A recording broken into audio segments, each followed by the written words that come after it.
China is big. By population, it's the second largest country in the world. By land area, it's the third largest in the world. But it's also mostly empty. 60% of the Chinese population live in these 12 coastal provinces of China, while another 34% live in provinces just adjacent to the coastal ones.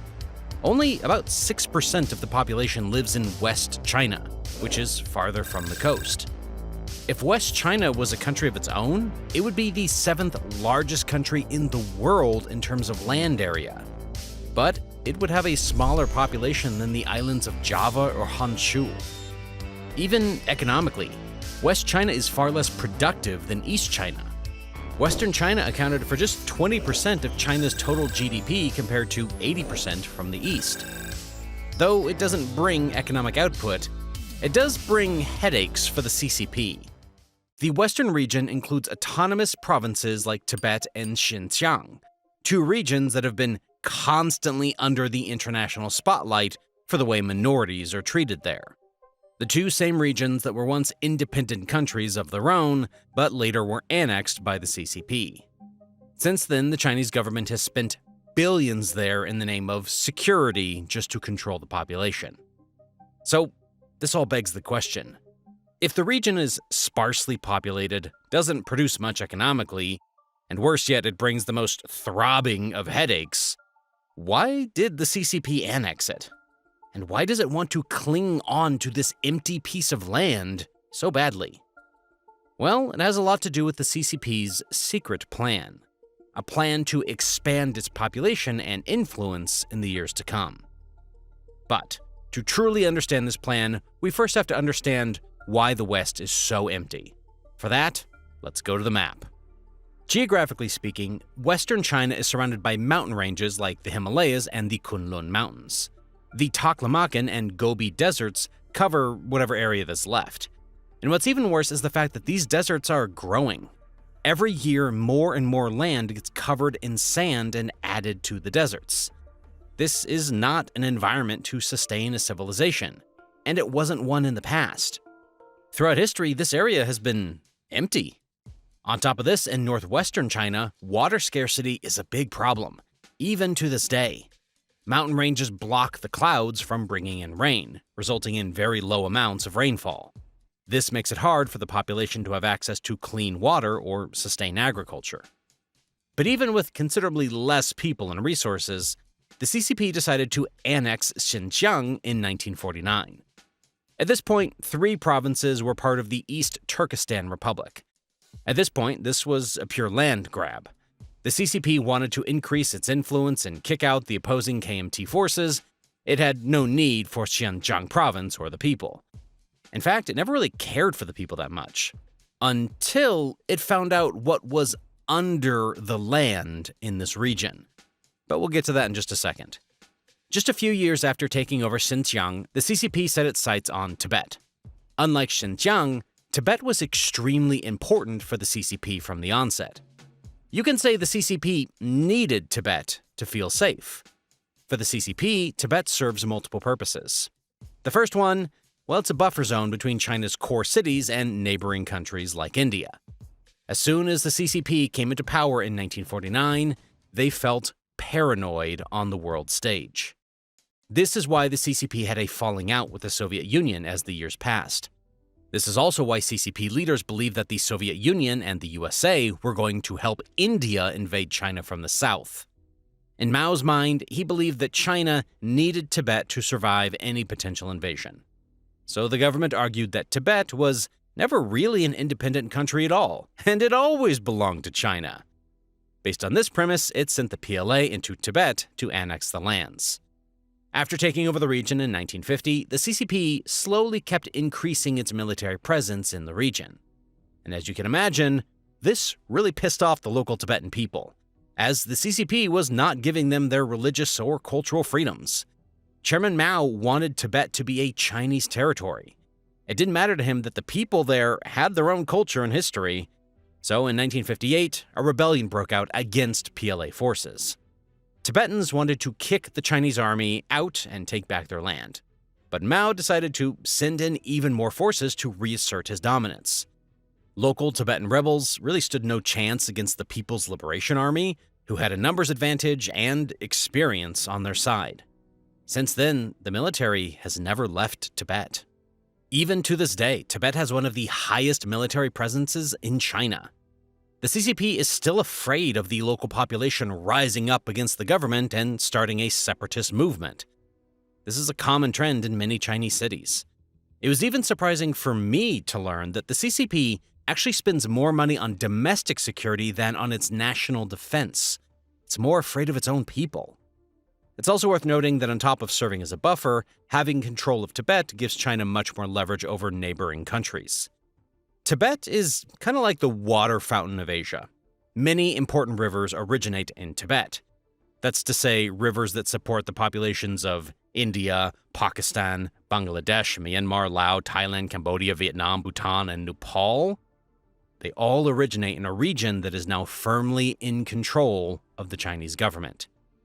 In total, these countries have around 2 billion people, and a big proportion of these people are directly dependent on the flow of these rivers out of Tibet. That's a lot of leverage, and China has started using that leverage to get what it wants from these countries, as you will soon see. Talking about leverage, China needs a lot of oil, and it didn't have any in its territory until it found deposits in Xinjiang regions. These new deposits changed the importance of the region for the Beijing government.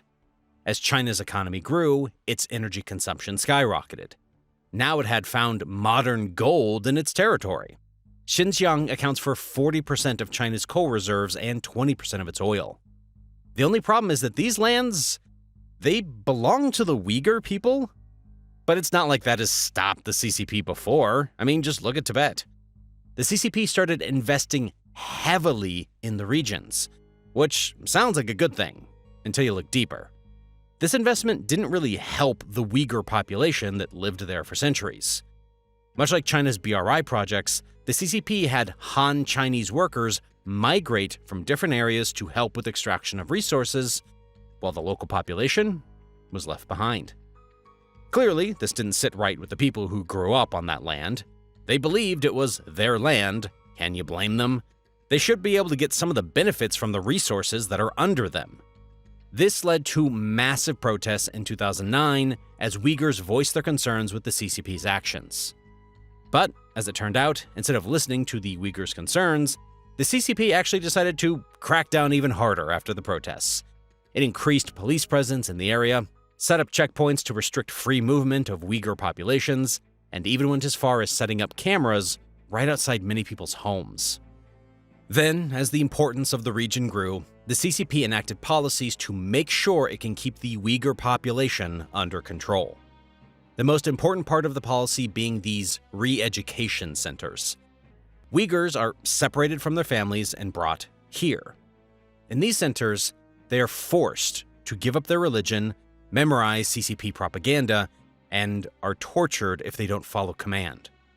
Women here are forcefully sterilized, so they're not able to reproduce, thus making sure that the Uyghur population doesn't grow. The government has also been promoting programs to encourage Han Chinese to move to Xinjiang, so the decline of the Uyghur population is not as well noticed by human rights groups and international agencies. The CCP's actions in Xinjiang and Tibet shows that even though much of West China is empty in terms of population, it may be just as important, if not more important, to the government than the East.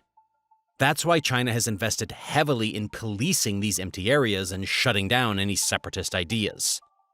Here, you can see China has been spending more and more on domestic security, and this was the trend even before COVID. In fact, as I mentioned earlier, it is now spending more on policing its citizens than on national defense. A big portion of this domestic spending is going to regions like Tibet and Xinjiang, as you can see here. Sudden growth here coincides with Beijing's new policy to force assimilating local population into China. And it's not just the citizens of these regions who are suffering. China has also used its leverage over Tibet to control other countries. We've covered this in our Water Wars video that I highly recommend you check out, but here's a quick overview. As I mentioned earlier, since a lot of important rivers originate in China and even flow throughout most of China, China has started building gigantic dams on them. This is a huge problem, because with these dams, China can cause floods by suddenly releasing water, or they could also create droughts by just turning off the tap. And these actions could affect billions of lives. Also, these floods can potentially destroy the river's ecosystem and could also disrupt the normal human life in these regions. China has also used the dams to punish countries that stand up against the CCP. Let's take India, for example. In 2017, China started building a road in Doklam, a disputed area between Bhutan and China. When China started entering this territory, India had to intervene for two major reasons. One, a security agreement between India and Bhutan, and two, China's dominance in the Doklam region could have weakened India's position in the region. Since China could have easily captured a narrow portion known as the Siliguri Corridor, or the Chicken's Neck, that connects India's northeast to mainland India. Well, this resulted in a 72-day standoff between the armies of India and China, and ended only when China decided to back off. China decided to avenge this defeat using water it controlled. China didn't share the hydrological data of the Brahmaputra River with India, violating its treaty obligations. China is expected to share data with India during the monsoon in order for the latter to keep track of water levels and prepare for floods. This resulted in significant destruction in Assam due to floods, and India was not prepared for it. This flood claimed nearly 300 lives and displaced millions of people in the state. When asked about this, the Chinese authorities mentioned they couldn't provide data at that time because their hydrological stations, responsible for recording such data, were currently undergoing upgrades. But this wasn't true, as the Chinese authorities shared data on the Brahmaputra River with Bangladesh. China resumed data sharing later, but according to many experts, China purposely didn't share data at that particular time period because of India's refusal to back off at Doklam. China's water wars tactic are a big and complicated topic. I highly recommend you check out my video for a detailed explanation. But this and many other instances have shown why China wants more territory. Even without people, empty land gives it resources or leverage, both of which China will use to expand its influence and power. That's exactly why China is trying so hard to take over the South China Sea, Taiwan, Bhutan, Nepal, and many more areas. Lost as a result of artificial intelligence. I will destroy humans. There's something that changed in the field of AI in 2017. The more data you pump into it, the more superpowers it gets. Particularly at the lower end, unless you're doing these advanced things, they're gone. The humanoid is designed to move boxes and stack supplies for large retailers and manufacturers. Generative AI, large language models, things like ChatGPT, and these are incredibly powerful technologies. To believe otherwise is to bury your head in the sand. So in terms of really replace jobs, is that a worry for you? Customer service is a category that I could see there are just way fewer jobs relatively soon. Are you scared? We're all scared that a bad guy could grab it. Then something like cyber attacks, could be driven by an AI. NVIDIA ushered in the AI revolution with its game-changing GPU. Quadrillions of calculations a second. It's just insane numbers. ChatGPT was released back in November. You get this Challenger jobs report. But this month, for the first time ever, they included a category for AI, 3,900 jobs lost. More dangerous than mismanaged aircraft design or production maintenance or bad car production. If it gets to be much smarter than us, it'll be very good at manipulation because it will have learned that from us. Very few examples of a more intelligent thing being controlled by a less intelligent thing. And it knows how to program, so it'll figure out ways of getting around restrictions we put on it. Now you have to know how to use that stuff. So either software works for you or you work for software, and once the software takes over, you're gone. The World Economic Forum predicts 100 million jobs will be taken by AI. Don't worry, says the WEF, because it will lead to long-term growth. The report says that in the next few years, 3% of jobs will be automated by AI. By the 2030s, that number will be 30% of jobs and 44% of workers replaced. If this trend continues, there's a chance AI will do most, if not all, of the jobs. I'm sure everyone knows that AI is about to change the future. It's not just the World Economic Forum either. Most experts believe that AI will replace human jobs. Some believe it'll be 50 million jobs, while others believe 300 million. The numbers are all over the place because, after all, no one can predict the future. But one thing that everyone agrees on, the world will not be the same. Many economists believe that once AI is mature, economic mobility will be worse than what it is now. Meaning if you're poor, you're going to stay poor forever. And if you're rich, you're going to stay rich forever. And as you probably have heard countless times, the middle class is already shrinking. The rich are getting richer, and now, with AI, the future is even bleaker. Just look around. Companies are hiring less and making more. Companies are more productive with less people, thanks to AI.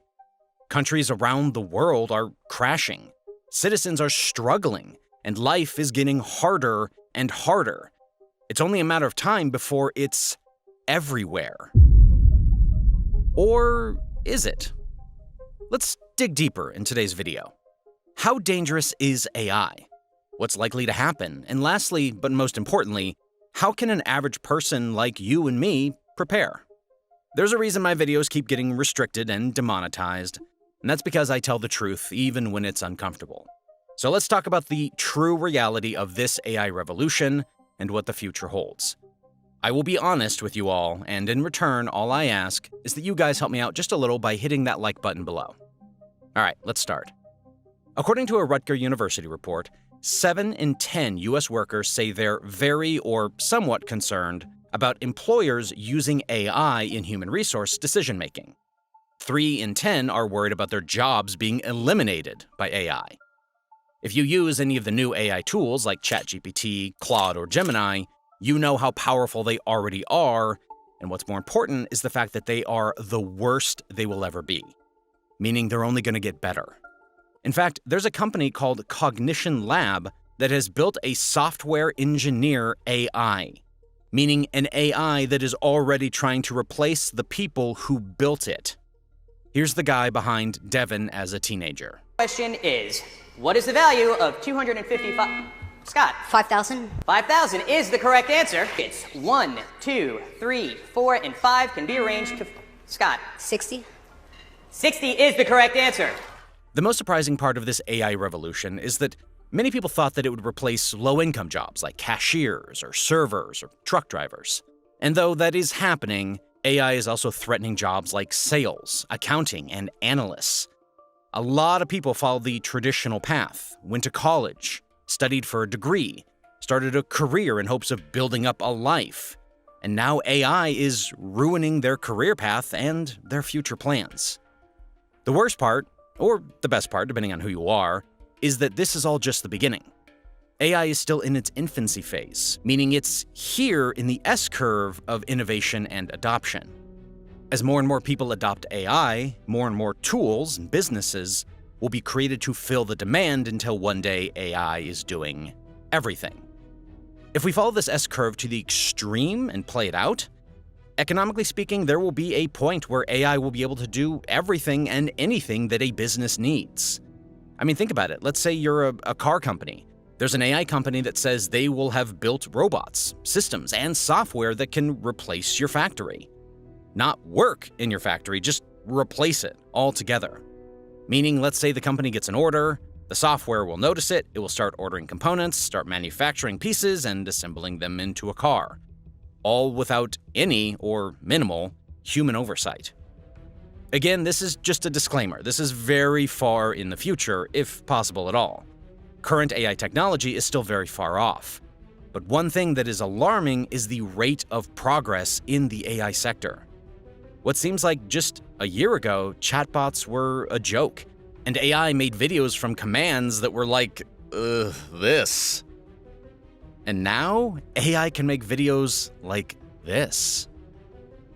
And chatbots can think and learn and fix their mistakes, just like humans. And Tom Scott was worried. I think it's a little calming knowing that I'm not the only one worrying. His worry does have a lot of support for it. If AI continues progressing at the rate it is, there's a chance humans are not needed to do the stuff that humans want. If machines can perform our jobs better than us and for cheaper, it's hard to see a world where companies don't just hire machines. And let's say there are companies who take a moral stand against using AI. They will likely just run out of business because their competitors will have cheaper products. It's already happening.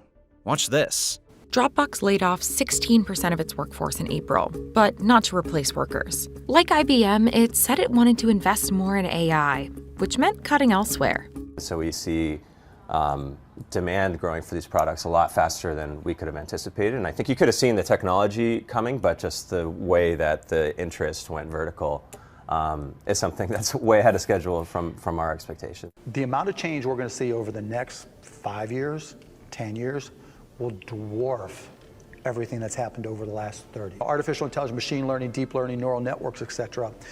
So, and what that enables is the automation of automation. The people who were writing software, they're gone, right? The people that because the software's writing itself. It's doing itself, right? It's just math. All that is being automated.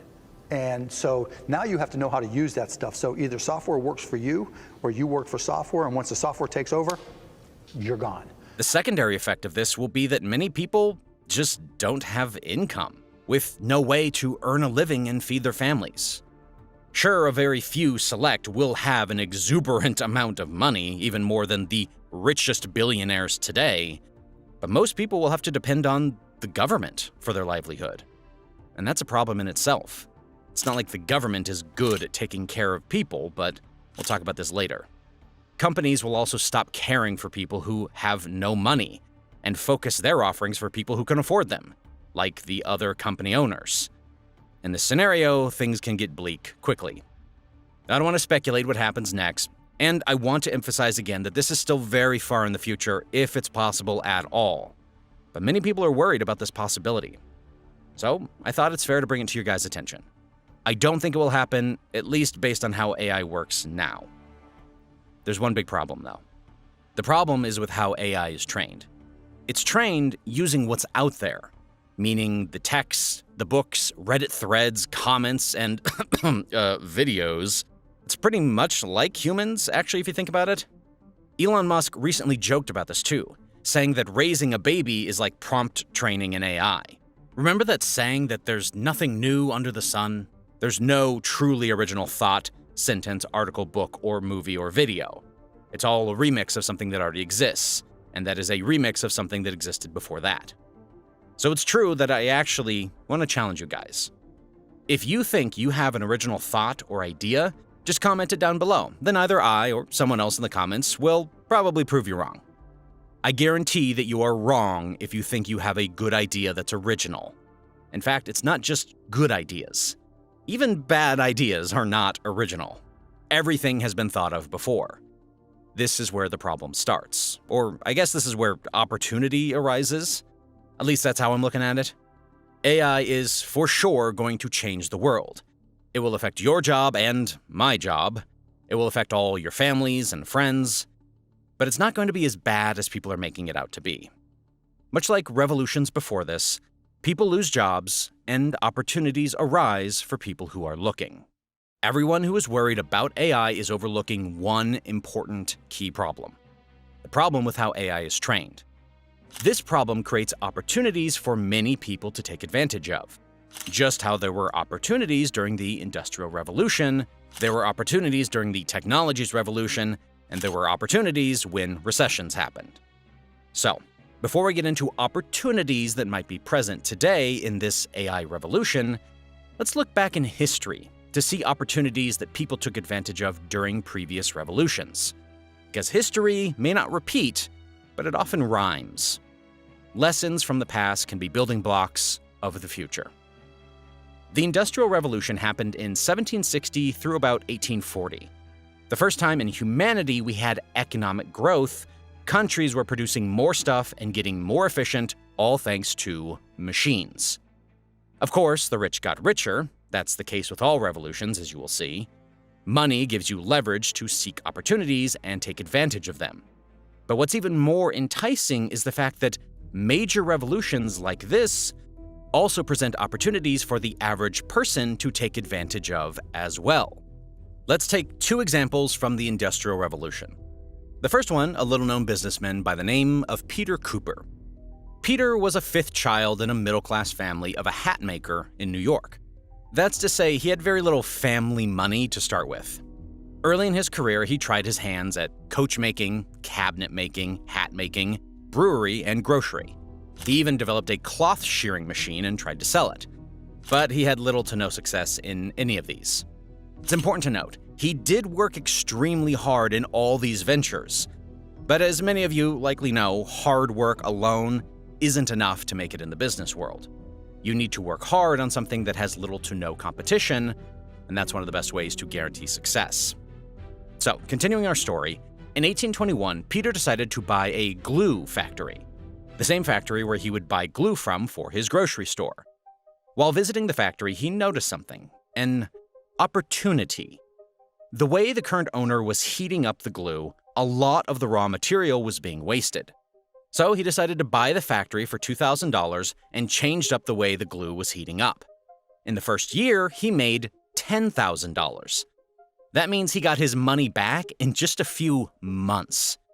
He then also started freezing the glue, improving the product line, and implemented new machines in the whole business process to improve efficiency. In just a few years, he was earning $100,000 a year, a vast income for the 1820s, and a great return on investment for a business he paid $2,000 for. He used this money to invest in real estate, developed the first steam engine for America, and funded other businesses. By the 1950s, he was one of the richest men in America. And it all started on the back of an opportunity he noticed while the Industrial Revolution was picking up. Remember, he was working hard before, but opportunity is what changed it.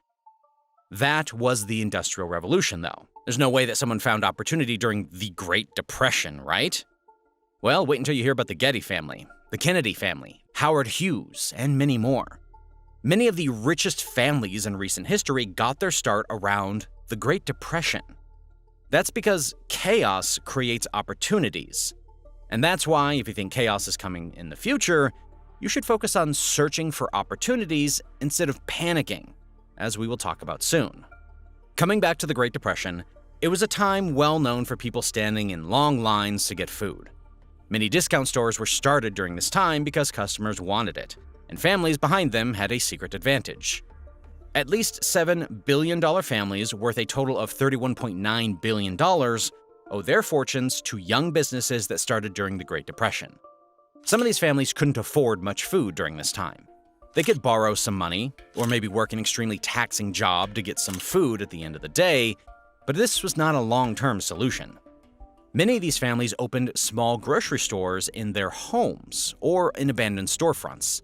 They would then buy stocks of non-perishable food because if they could not sell their goods, at least they and their family could live off of the unsold inventory and avoid hunger or starvation.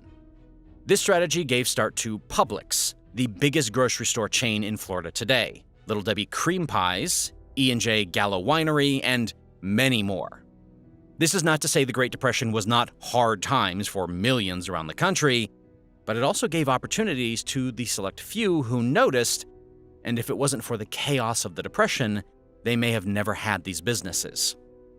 Now, before we talk about the AI revolution, I just want to quickly go over the tech revolution of the late 1900s, arguably the closest thing to AI. Bezos started Amazon because he saw how fast the internet was growing, and he wanted to be part of this opportunity. Google was started because more and more people wanted things online. Tinder took the bar dating scene and put it online. YouTube took TV and put it online. Mark Cuban took the radio and put it online. A lot of these were old ideas just with a new spin. It was an opportunity to do something early and benefit. It's very important to jump on opportunities quickly because winning becomes a lot easier. I like running a race when no one else is running. And we'll talk about this in just a second. Amazon's AWS is a great example of this. AWS alone made $88 billion last year and was responsible for 74% of Amazon's profits. It's 4 times bigger than Amazon's shopping business in terms of profits. In simplified terms, AWS is Google Drive for companies to store their data. It launched in 2006, and there was no competition for like 7 years. Meaning AWS was the only business offering a service that pretty much most online companies wanted, and it was growing at a crazy rate. This never happened. This is like the greatest piece of business luck in the history of business so far as I know. We faced no like-minded competition for 7 years. It's unbelievable. That's one of the rarest opportunities, even when compared to others we talked about in this video. Today, AWS is the biggest player in the cloud market that's worth almost $500 billion per year. A big part of success is seeing an opportunity and acting on it before anyone else. Usually, companies like these arise during chaos. This chaos could be caused by anything, a recession or depression, or a big shift in how the world works, like industrial and digital revolution. People have found opportunities in most chaos. Some opportunities that no one still knows about. It happened during the Industrial Revolution. It happened again in the Great Depression. It happened in the digital revolution, and it will happen again in the AI revolution. In fact, many experts believe that the AI revolution is going to be more chaotic than anything we've ever seen in the past. The OpenAI CEO, Sam Altman, has said publicly that the government should offer people free income for 5 to 10 years once AI replaces most jobs, so people can get retrained for new skills in a post-AI world. Now, I'm not saying you have to believe everything a CEO is saying, but if there's even the slightest chance that your livelihood would be affected by the coming AI advancements, then it's better to start preparing for it earlier rather than later. The earlier you start looking for opportunities, the better you are positioned to take advantage of it before other competition comes in. Imagine taking advantage of an opportunity is like running a race. The goal here is to win the race. How easy would it be to win if there are just 5 people running, or in AWS's case, no one was running except you? Now imagine running a race with millions of others. It's nearly impossible to win at that point. Of course, some people will win that race, but that's not a race you want to run unless you have no other choice. But when chaos ensues, everyone does have a choice. They can panic and wait, just like millions of others, or they can look for new opportunities while the others are panicking. With this AI revolution, many different opportunities will arise. You just need to find one to take advantage of early. You can probably spot multiple opportunities if you are looking, but you are guaranteed to never spot any if you never look. Then, you pick opportunities where you have some expertise, or some skill, or some kind of advantage that others don't have. Now, this could be anything, and it's something no one else can tell better than you. You know what you know, and you know what you have been through, and only you can decide how that can be helpful in the future. Like in my case, based on my past experience and skills, I think YouTube is likely the best opportunity I have. One thing AI is not good at least not yet, is telling stories. Like this one. AI can edit, give you research, facts, and a load of other things like mimic my voice, but it doesn't know human emotions. It may never truly understand human emotions. It requires human experience and struggle to make stories that inspire others, make them think, and make them feel. This is your complete guide on how to start and grow a YouTube channel as a complete beginner in 2024. If you're someone who's ever thought about starting a YouTube channel, then this is the answer for you. Now, hopefully, I don't need to convince you as to why you should listen to me. You can just click on this channel and find out that I have some experience with YouTube. Now, I'm not claiming I'm Mr. Beast, but I think after building this channel to almost 1 million subscribers, I've learned a few things that can help others who are looking to get started. So, let's get started. Before I talk about how to grow on YouTube, let me go ahead and tackle one of the most common objections around starting a channel in 2024. Is it too late to start on YouTube? Or is YouTube too saturated? Now, I'm going to assume that since you've clicked on this video, you are not somebody who strongly believes that it's too late to start on YouTube. But I'm going to show you 3 proofs to completely convince you that it is most definitely not too late to start on YouTube. The first proof is this channel right here, and here, and here. And here's one more. These 4 are part of countless channels that were started in the last 12 months and have garnered millions of views by just posting. Just the fact that these channels grew in the last 12 months as a brand new account without having any other following outside of it is living, breathing proof that it is not too late to start on YouTube. And some people might still question it and say that these are just exceptions. These are outliers. This isn't the norm. Most people actually fail on YouTube, right? Well, that is true. Most channels do fail. And later I will cover why these channels fail and how you can avoid becoming one of those people. Most channels fail not because it's too late to start on YouTube, but they fail because they don't create videos that can get views. In fact, since the start of the year, the YouTube algorithm is constantly testing new channels to see if they are posting videos that can get views. Let me show you. Go to your homepage right now on YouTube and scroll. I guarantee that you will see a recommended video that has less than 1,000 views. Here's a screenshot of my homepage, and here are videos with low views from a small channel. That is more proof than you ever need that YouTube is giving new channels a fighting chance to find their audience. In fact, I would go so far as to say that you have a better chance as a new channel now than you had 5 or 6 years ago. Before, you wouldn't see videos from a small channel on your homepage, but now you do. That's because the algorithm itself wants to find more and more channels that it can recommend to the audience who's coming to YouTube. You see, YouTube is growing at a crazy rate. People are spending more time watching YouTube than anything else. That includes Netflix and cable. People are watching more YouTube videos than Netflix. I bet that's something you didn't know. That's just TV alone. If we start to factor in phones, computers, gaming consoles, it's easy to see that people are watching a lot of YouTube and it's only growing. This is great news, but in reality, this is creating a big problem for YouTube as a company. Have you ever opened your YouTube app or went to the YouTube website to watch something, then you just scroll and scroll and scroll, but you don't really find anything interesting to watch? Well, that's a problem for YouTube. A big problem, in fact. Think about it. YouTube is a business, and like any business, it wants to make money. To make money, it needs people to watch videos on YouTube so they can watch the ads, and advertisers pay YouTube when people watch ads. But when people come to a website and don't actually find anything to watch, that's a very frustrating situation for YouTube.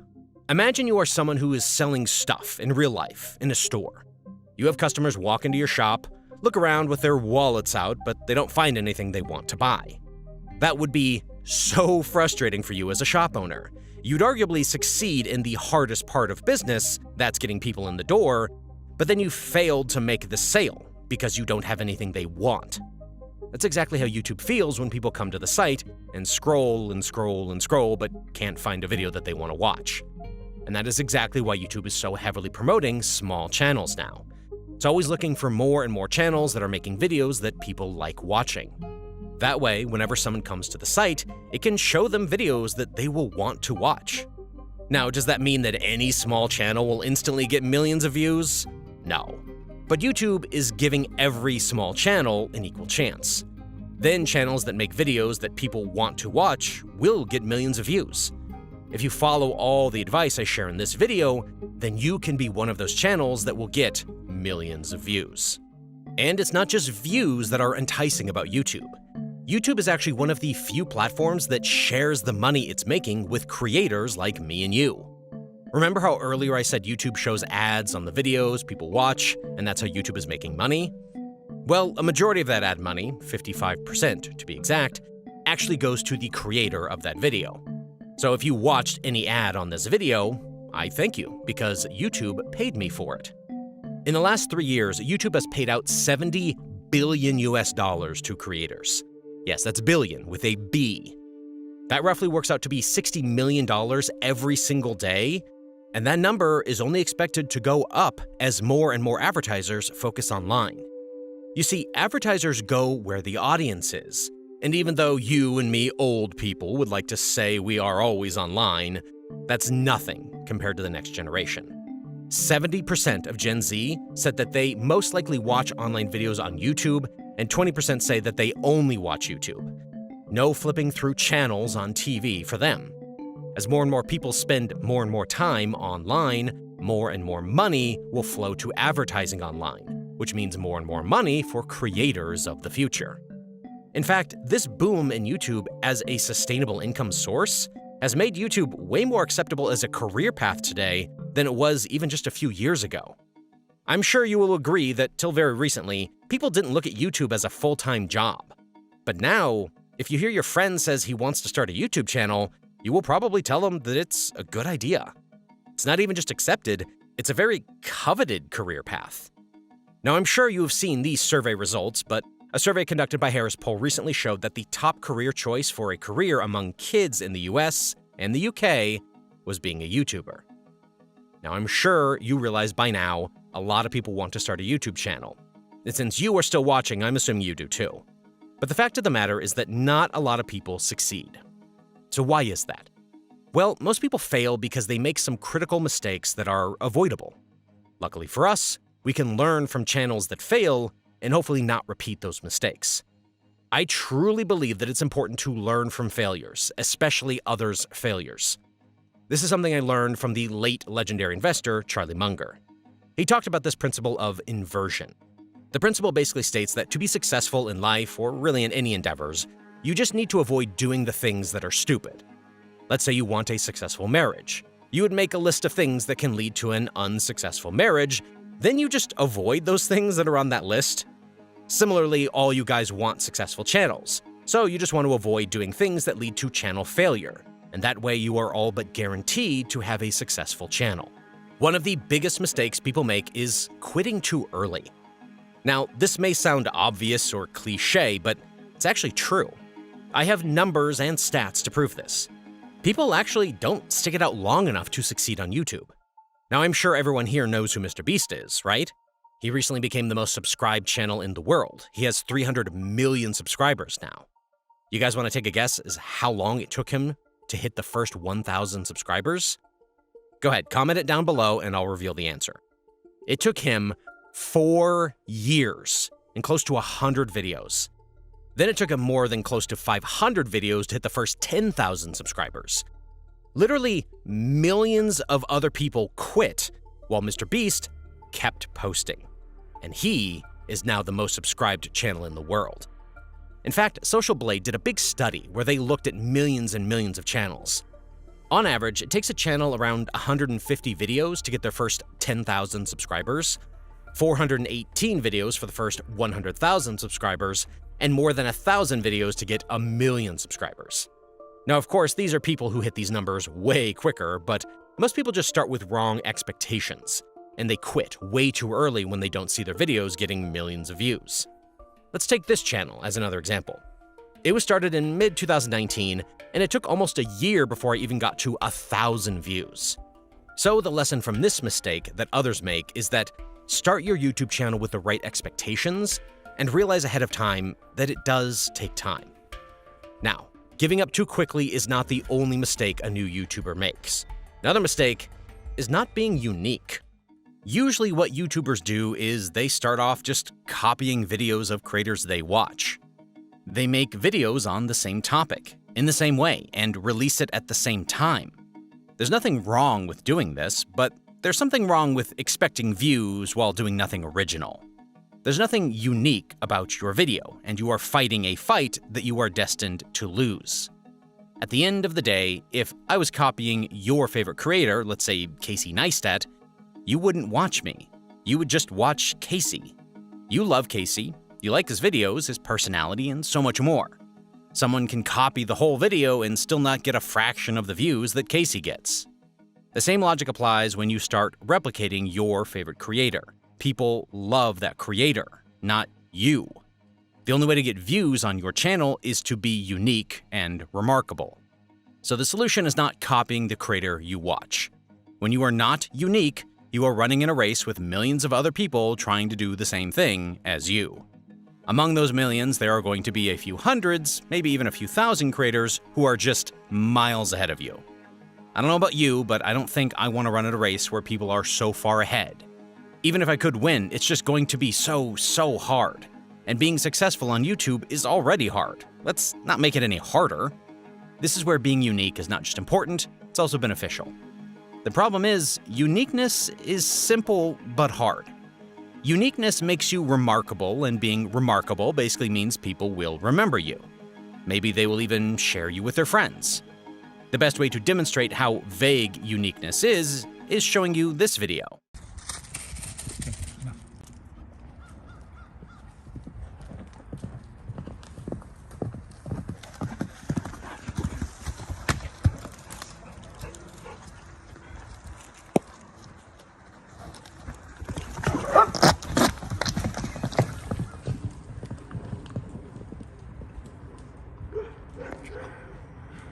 It's just unique and memorable. It's not a charismatic creator.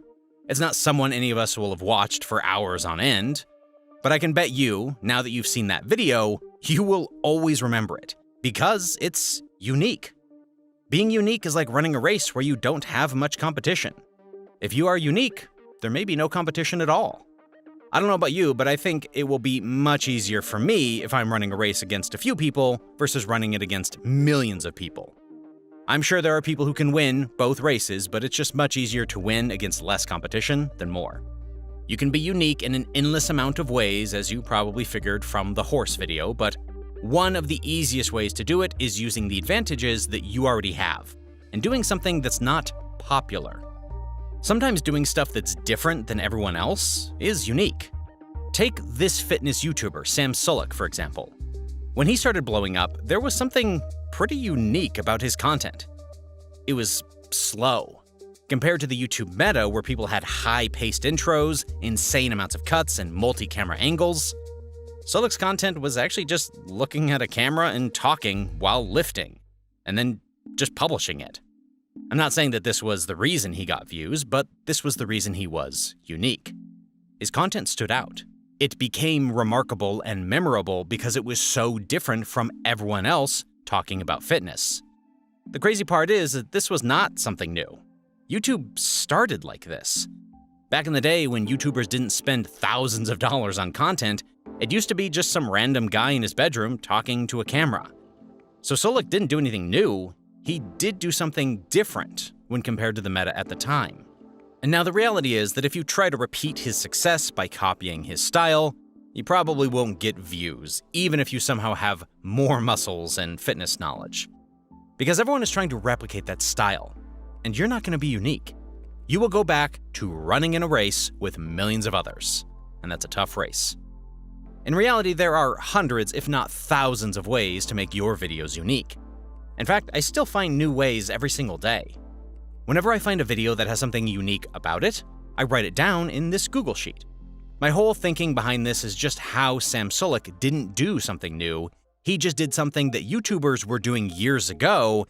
It was just different at the time, so it made him unique. Whenever I want to do more unique stuff and become more memorable, I just look at the sheet and see if there's something from the past that I can do to make my videos more unique and memorable. It helps, but of course being unique is useless if you make this next mistake. That's not making videos that are valuable. At the end of the day, people come to YouTube for value. Uniqueness makes you memorable, but value is what makes people keep coming back to your channel to watch more videos. Like that horse video, it's unique, but no one is going back to that channel to watch more videos. Uniqueness is a great tool to have, but being valuable is a necessity. Now, value could be so many different things. A channel like mine provides value in the form of education and information on newsworthy events. A channel like Casey Neistat provides value in the form of exploration of the world, entertainment, and the good feeling you get when you watch them. Channels like Andrew Schulz provide value through comedy and laughter. Mix that in with drama and news. To everyone, value is different, and the same people can want different values from different people. Some of my viewers watch my videos for learning and news, while some people watch Andrew Schulz for laughs. If you don't provide value, you won't be successful, so avoid making videos that are not valuable to viewers. Going back to our Sam Sulek example, his videos are insanely valuable in terms of lifting knowledge and kind of even just life knowledge. His style is what made him memorable, and his value is what keeps bringing viewers back to watch his videos. Another good part about value is that it helps with CTR. All right, for those who aren't YouTube nerds like me, CTR is click-through rate, meaning how many people click on your videos. A lot of beginner YouTubers think that CTR is based on just thumb and title. That's not entirely true. Of course, title and thumbnail help, but what helps even more with CTR is trust. Let's say I'm a new YouTuber. One of my videos pops up on your screen. For some reason, you click on it, you watch it, you learn from it, and you enjoy it. It was a valuable piece of content, and you are satisfied. I have now earned a little bit of your trust, and when I publish my next video, you're more likely to watch it, too. Of course, it's not a guarantee that you will watch, but it's a higher chance. Now let's say the next video is a valuable video for you too, and you enjoyed watching it. Now you are even more likely to watch the next video. Hopefully you guys are getting the point. Trust is a big part of CTR and even average watch time, but a lot of people truly don't understand this. You can clickbait your audience into watching a bad video, but you can never build a channel on clickbait. Channels are built on trust, and that's why it's important to always make valuable videos. MrBeast can upload a video with no thumbnail tomorrow and still get tens of millions of views. That's because he has years of trust with his audience. Trust with the audience, much like trust in real life, takes a long time to build. With each good video, you are building a little bit of trust with more and more people. But you can destroy it with one bad video too. This means never put out something that you know is a bad video, something that's not valuable, something that's going to be a waste of time. Now, of course, this list of mistakes is not an exhaustive list, but just mistakes that I think are the most common. Also, I don't want to waste your time just talking about mistakes, so let's get to other aspects of starting a channel. The first decision that you will face when starting a channel is what niche to make videos on. So let's talk about that now. Now, a big reason why picking a niche is so important, especially if you want to do a faceless channel like this one, is that people are going to be watching the videos for the topics you cover, which basically means that your niche is the reason they are watching you. Coming back to our analogy of success on YouTube as winning a race, you want to make sure that you pick a race that is easier to win in. Which race is easier to achieve the goal in? A race with 10 people or a race with 10,000 people? Less people, easier to win. Same with YouTube, especially as a beginner. You want to find a niche that has less creators, aka low competition, then it's easier to win it. And that's why I mean it when I say it, that as a faceless channel, picking your niche is probably the most important decision you're making, especially if this is the first channel you're going into. Now, the chances that you're picking the right niche right away is probably low. You have to test around a little bit, see where you find some success. A good rule of thumb I have when picking a niche is to see who else is making videos in that niche, basically other channels. Watch some of their videos, and if you can confidently say to yourself that I can make better videos than this, or I can manage a team that can make videos better than this, then and only then you should try to get into that niche. Now, we will talk about hiring a team later in the video, but for now, let's go deeper into this rule. This is basically something that's actually a rule to run a business, too. Elon Musk has famously said that don't try to go into a field unless you can provide a considerably better product than the incumbent. Basically, if you want people to switch to you, you need to do a lot better than what's out there, not just a little better. So the modified rule for YouTube is when picking a niche, you need to be honest with yourself and ask if you truly believe that you can make better videos than what's already in the niche. Realistically, as a beginner, you probably can't make really good videos, but that will come with repetition of just putting out videos. And having said that, you still want to find a niche where quality of content is pretty low already, and then have belief in yourself that you can outdo that quality. Now, I don't want to get all motivational here, but belief does come before ability. Meaning, you have to believe that you can make better videos. Then, with repetition and time, you might be able to make better videos. But if you don't believe you can make better videos, then you're pretty much guaranteed to not make better videos. Hopefully that makes sense. After picking a niche, if you're doing a faceless channel, then the next step is hiring, as in getting a team together who can help you make the videos. Now with hiring, you can use loads of sites like Upwork, Fiverr, or YT Jobs to get an initial team together, and if you hire overseas, you can likely keep your costs extremely low. Depending on the niche and videos you decide to make, you can spend as little as $100 per video and get good quality content. Much like any other skill, you will get better at hiring as you do it more and more. I personally recommend that people try the task before hiring for it. So I recommend that you try doing every aspect of the video making process at least a couple of times yourself. Meaning writing the script, recording the VO, edit the video, make the thumbnail, and then upload. Even if the videos don't turn out the best, just the fact that you did it yourself before hiring will give you valuable experience that will help you make better hires and be a better manager. This will save you loads of money and time in the long term. After hiring, you need to start coming up with ideas so that your team can start making content. Ideas are, by far, the most important thing that you're going to work on after you have made the decision on what niche to go into. And that's because ideas basically decide how many people are going to find your videos interesting. Let's say it costs you, $100 to make a video. If your idea is bad, you're probably better off just burning a $100 bill, because at least that way you'll be saving your time and energy. Bad ideas mean a waste of money, time, and energy. So work, and work on ideas. Now I can spend the whole video talking about ideas, that's how important it is, and honestly, that might not be enough.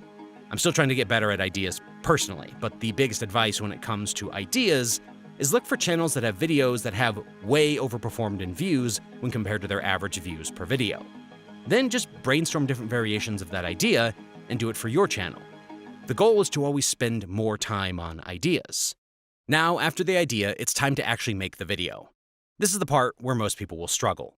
There's no getting around the fact that this will just take time. It's like shooting a basketball.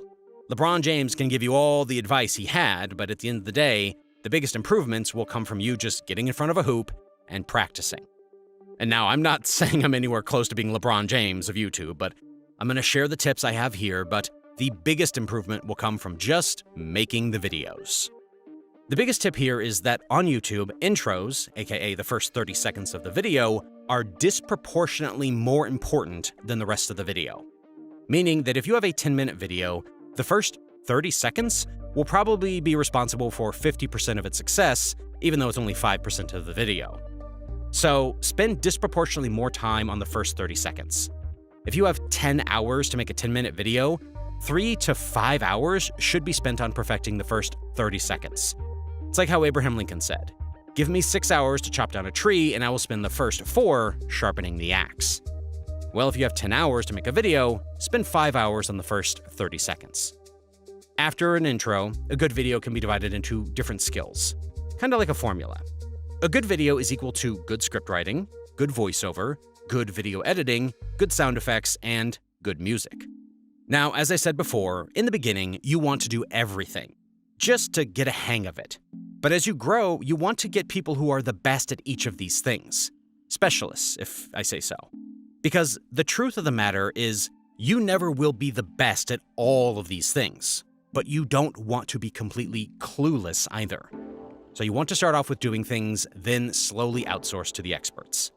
Maybe pick one thing to get better at while managing experts to do others. Usually YouTubers prefer outsourcing editing first because it's a bit of a technical skill and really important, so it's good to get an expert to do it quickly. Now, the mistake I see here is that many new YouTubers never evaluate their videos on these individual points. They look at their video as a whole and say, yeah, it's a good video. Why is YouTube not giving me views? What they often overlook is the fact that they are severely lacking in some aspects of what makes up a good video. They might have great editing, sound effects, and music, but their voiceover and script is very much below average. It's very hard to get views when your whole team is not pulling their weight. So again, it's time to be honest with yourself and judge your videos on all aspects. It's going to be hard, but you have to try to be as non-biased as possible here. The quicker you can figure out what part is holding you back, the quicker you can get to fixing it and getting that sweet, sweet hit of dopamine that YouTube calls views. Another 2 small things that are a very big part in videos getting views is the title and the thumbnail. In fact, they are a very big part of the video success. But if you did a good job coming up with ideas, then this should be a lot easier. At the end of the day, YouTube is a clicks business. If you don't get people to click, then you don't have a business. So make sure you're coming up with ideas that have good and simple titles and thumbnails. In fact, title and thumbnail are so important that Mr. Beast wouldn't even start filming the video if he could not think of a good title and thumbnail. That's a pretty good rule of thumb to follow if you're a beginner. If you have a good idea but you're not able to come up with a good title and thumbnail, then just assume it's not a good idea and keep it in your back pocket until you can come up with a title and thumbnail. And when you have an idea with a great title and thumbnail, aka great packaging, then you've got everything you need to start getting those views. Now, let's say you are getting views. It's time to learn how to turn those views into money. Now, there are countless ways people monetize their channels, but the easiest way is to launch an NFT. Introducing the Business Basics NFT. Okay, I'm just kidding. Don't do that. The easiest way is ads. All you have to do once you get monetized is click one button and YouTube will turn on ads on the channel. Then whenever someone watches an ad, you get 55% of that money. Pretty easy, and it can add up to quite a bit of dollars. The next way to monetize is sponsorships. Now, if you're not making controversial videos about the CCP like I am, sponsors will flood your inbox with offers once you get a sizable audience. All you have to do is say yes to the ones that are not scams, and then they will pay you to promote them in the videos. You can also hire an agency to find sponsors, and that way you can make sure every video you upload has multiple income streams, AdSense and sponsor spots. Then there are so many ways still, like affiliates, digital products, physical products, services, the list just goes on and on. You can also start more channels, as many people in the faceless niche choose, then just rinse and repeat. Hire a team and scale the channel. Now I realize that this was a lot of information that I just gave you, and worse yet, you probably now have even more questions than you had before you even watched this video. But don't worry, I've got a solution for you. Over the last few months, me and my team have spent hundreds of hours designing our brand new YouTube's Basics cohort. A complete A to Z guide for beginners to learn and implement everything they need to start their own successful YouTube channel. In it, we teach you everything you need. What niches are recommended for beginners, how to find your own low competition niche, how to hire your initial team, how to train them, step-by-step processes to coming up with ideas for your channel, how to craft the perfect intros for videos, how to make a video that holds retention, how to come up with titles that get millions of views, how to create the perfect thumbnail, how to scale to multiple channels, and much, much more. We will also show you how you can make videos on topics that will make you money for months into the future. Take this video, for example. It only made $500 on the first day, but I knew with my strategy for this video, most of the income will come over time. Since then, the video has gone on to make thousands of dollars more. In essence, each video is an asset that continues to make money every single day after uploading. That means more videos that you can upload using this strategy, the more assets you will be able to create that generate income in the future. We share all of this and more in the lessons. The lessons are spread out over 4 weeks to give you ample time to study all the information. Then each week you will have an assignment so that you can apply the stuff you've learned in the lessons. Then experienced YouTubers like me will have personalized feedback on the assignments you do. We will have weekly live Q&A calls where you can ask any question you have. The best part of this cohort is the fact that we don't just teach information that you need to be successful, we also teach you the implementation. I'm sure you guys know loads of other courses teaching the information about YouTube, but this is the first one that teaches you and shows you how to do it in your journey. And after that, you will have assignments relating to the lessons of that week. That way you don't just listen to the information. You actually go out and practice how to do it. This is something I've made up my mind on even before starting working on this project. And if I told myself that if I were to launch anything like this, it will be like coaching like you had in high school, not like a course where you just sit and listen. I have a good reason for this. Think about it.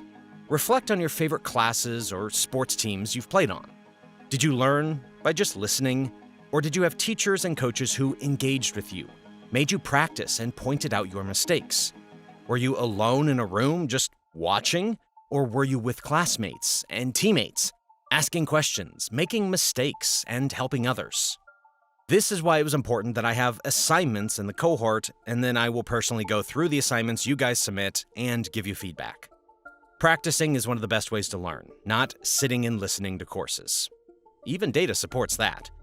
Courses have a 67% completion rate, while cohorts have a staggering 96% completion rate. Then, of course, we will have weekly Q&A where people can ask any questions about the lessons or anything related to the topic we just went over. And last but not least, you will also have a community of like-minded people and experts. So everyone can learn from each other, make friends, and find business partners. If you ever have any questions, experts will be in there to answer it all.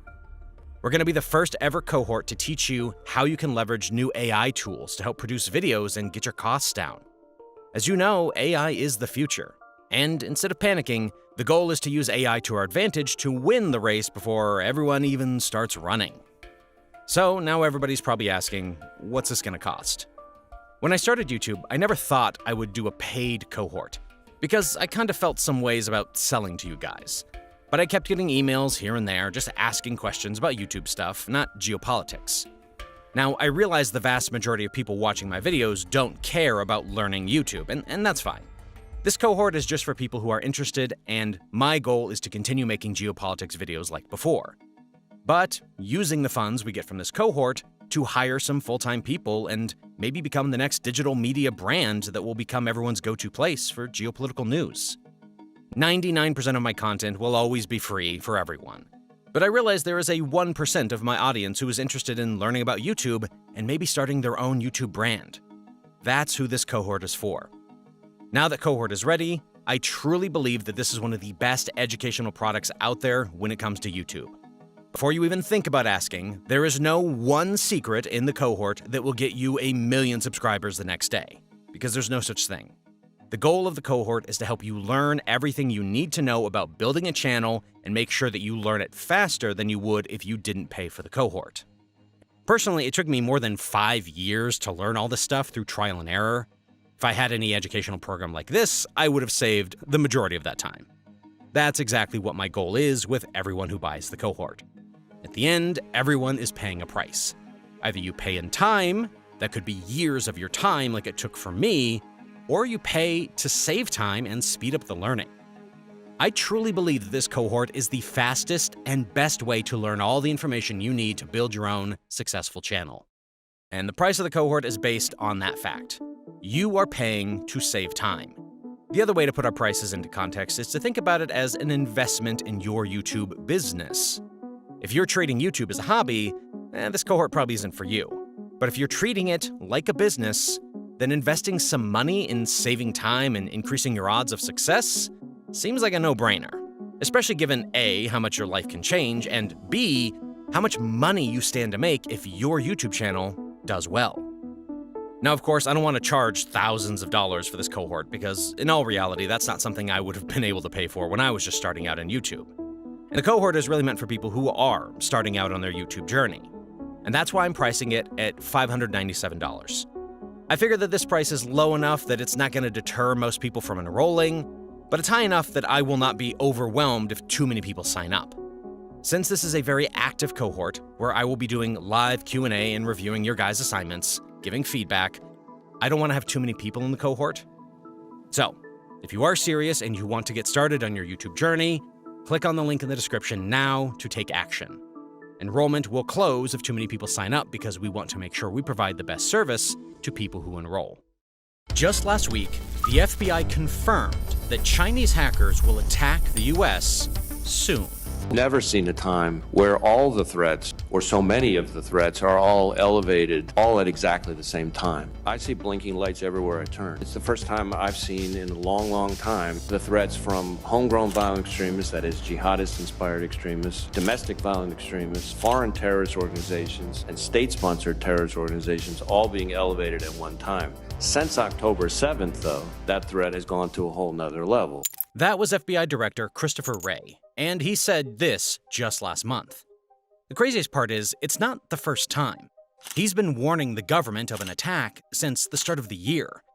This seems like an important warning that hasn't gotten much public attention, because it's been a hectic month with Israel attacking Iran, then Iran attacking Israel, and then Israel attacking Iran again, all while protests and wars in the Middle East and around the world are only picking up. So who better to bring it to public attention, well, than yours truly? Let's start. Now, if you're a regular viewer of this channel, you know the threats from China far outweigh any other threats. Every US defense agency has a strategy to deal with China, from the Navy to the Marines. We've already covered about how the Navy plans to set up an island chain in partnership with our allies in case of a Chinese invasion of Taiwan. If you want to learn more about that, then check it out in our video. But the FBI's job is to keep Americans safe here in the homeland. That could be from local threats here or foreign threats from outside. It could be a physical attack, a digital attack, or an economic attack, like the one that China was planning recently. Chinese hackers had taken control of hundreds of routers that related to critical infrastructure in the USA, relating to energy, transportation, water, and more. Luckily, security agencies were able to catch it before any real damage was done. Otherwise, results might have been pretty catastrophic. The goal of the CCP is simple, but the methods to achieve this goal are wide-ranging. The CCP wants to steal or stop America's economic development in areas that matter for the future. This means they are not just targeting government and military targets. They are also going after private companies and even individuals. Just this year, a Chinese spy was arrested for trying to steal AI secrets from Google. This is just another entry in the long list of Chinese spying efforts that were caught. If you scroll through the Wikipedia page that has a list of all the incidents, it will take you a couple of seconds just to scroll all the way down. That's how long the list is. But one thing is now different in recent Chinese attacks from the ones just a few years ago. Before, most of the attacks focused on stealing information and technology from the government and from companies. This was then used to build up Chinese companies and China's military capabilities. Recently, though, more and more attacks are focused on disrupting American life and slowing American progress. At least, that's what it seems like. Because Chinese hackers are currently just positioning themselves in critical places and then waiting. One can only assume that either hackers already have some plans to pull the trigger when a conflict starts, or the CCP has something planned and is prepping ahead of time to slow down the American response. Many experts believe that this could be in preparation for the Taiwan invasion that will likely come in 2027. If the CCP is able to cut off American fuel supply, water supply, or communications, it can, at the very least, slow down American responses by causing chaos, giving its military time to launch an offensive on Taiwan. In fact, this is nothing new. Russia actually did something similar with Ukrainian infrastructure before launching its senseless invasion. Just 1 hour before Russian tanks and missiles came raining across the borders, Ukraine's largest internet provider, Viasat, faced an unprecedented level of downtime at the most crucial moment of the invasion. This led to major disruptions in Ukrainian command and control centers, which likely, actually most definitely, helped Russia during the early hours of the invasion. In fact, it wasn't just the Ukrainian military that was affected. Citizens and companies were affected by this hack, and even neighboring European countries were faced with disruptions. Some reported that their internet access was offline for more than 2 weeks. The attack on Viasat also impacted a major German energy company who lost remote monitoring access to over 5,800 wind turbines. And in France, nearly 9,000 subscribers of a satellite internet service provider experienced an internet outage. In addition, around a third of 40,000 subscribers of another satellite internet service provider in Europe, namely in Germany, France, Hungary, Greece, Italy, and Poland, were affected. Overall, this attack impacted several thousand customers located in Ukraine and tens of thousands of other fixed broadband customers across Europe. Later investigation by international organizations and Viasat itself found that it was Russia who was behind this attack. A deeper look also revealed that the planning for the attack had started in early February, and the invasion came on the 24th of February in 2022. That means malware was already in the system and was just waiting for the go-ahead from the Russian higher-ups to cause havoc. Similarly, how the FBI fears that Chinese hackers are positioning the malware in critical places and just waiting for the go-ahead for something big. Something big could be the Taiwan invasion, or it could be something else, like slowing down our country's defense capabilities progress or research, which is exactly what happened in Iran and their nuclear facilities in 2010. Now, no country has ever taken credit for it, but I will let you take a guess as to who could be behind this. In 2010, Iran discovered something suspicious in the computers that were managing the centrifuge for its nuclear program. That's a scary prospect for a country that has already taken on an insurmountable amount of cost to advance its nuclear ambitions. What's even scarier is how far this suspicious malware has spread. It had covered close to 60% of Iran's computers. That means if there's a war, an enemy, an unknown enemy, could use it to cut off communications, fuel supplies, defensive equipment, and much more. Though it was found, it still had proved its usefulness. After getting into the computers of the Iran nuclear facility, the malware just waited and waited and waited. Then it would slowly speed up the centrifuge to a speed that it was not meant to get to, while showing to the monitoring workers that everything was going as usual. It kept doing this over and over and over again until it was caught. The goal was simple: slow down Iran's nuclear progress while making sure they have no clue what's going on. This was the first time someone had used cyber warfare to go on the offensive. So far, agencies and countries have just used cyber abilities to defend against isolated attacks from different hacker groups. But in 2010, after this discovery, it had become a weapon of war. Since then, the numbers have only gone up, and the gravity of the attacks has only gotten bigger. That's why the FBI is worried. Not just about Chinese hackers, but hackers all around. Chinese hackers, though, are most likely to be one of the biggest, if not the biggest, threat there is. As the FBI Directorate mentioned in its statement to the House Committee, if the agency were to just focus on China with all the personnel it had, it would be outnumbered 50-1. China actually has a bigger hacking program than every single other nation combined. And this brings us back to an important point. Why is the world's most funded defense sector so badly outmatched by China? This is where it's time to remind ourselves one of my favorite lessons again. Numbers do in fact lie sometimes. You guys have probably seen this chart before. Well, this chart is misleading. This shows that the US is by far the biggest spender, but in reality, China is not that far off. There are two mistakes with this chart.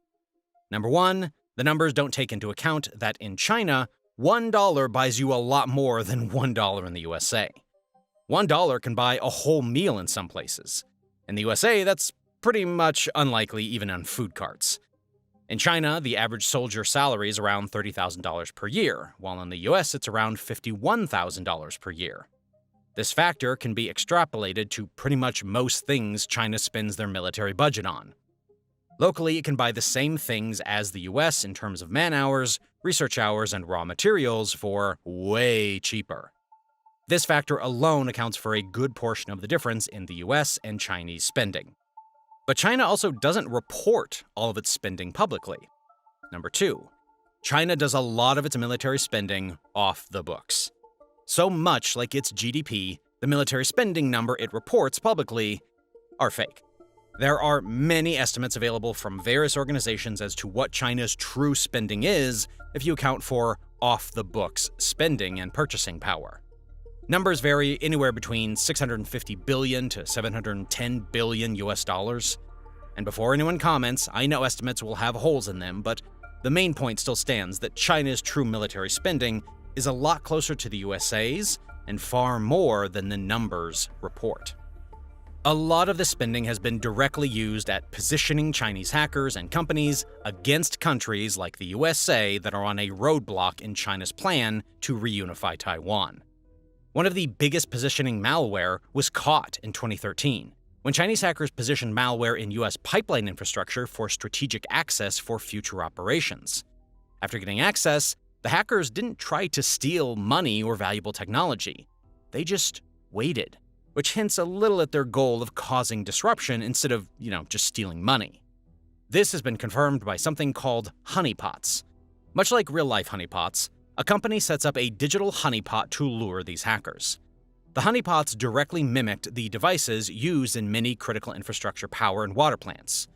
Using these honeypots, investigators were able to find the location of the hackers, most of them being from China. The most shocking revelation of this was the fact that hackers showed no interest in trying to steal money or technology. Their intention was just to get operational information so that they could cause the most amount of havoc when the time calls. So even though the CCP claims that these attacks are just criminal organizations doing criminal stuff, the actions seem to not match that theory. And this point brings us to one of the main benefits of cyber attacks. In the traditional form of warfare, countries always feared retaliation and mutually assured destruction.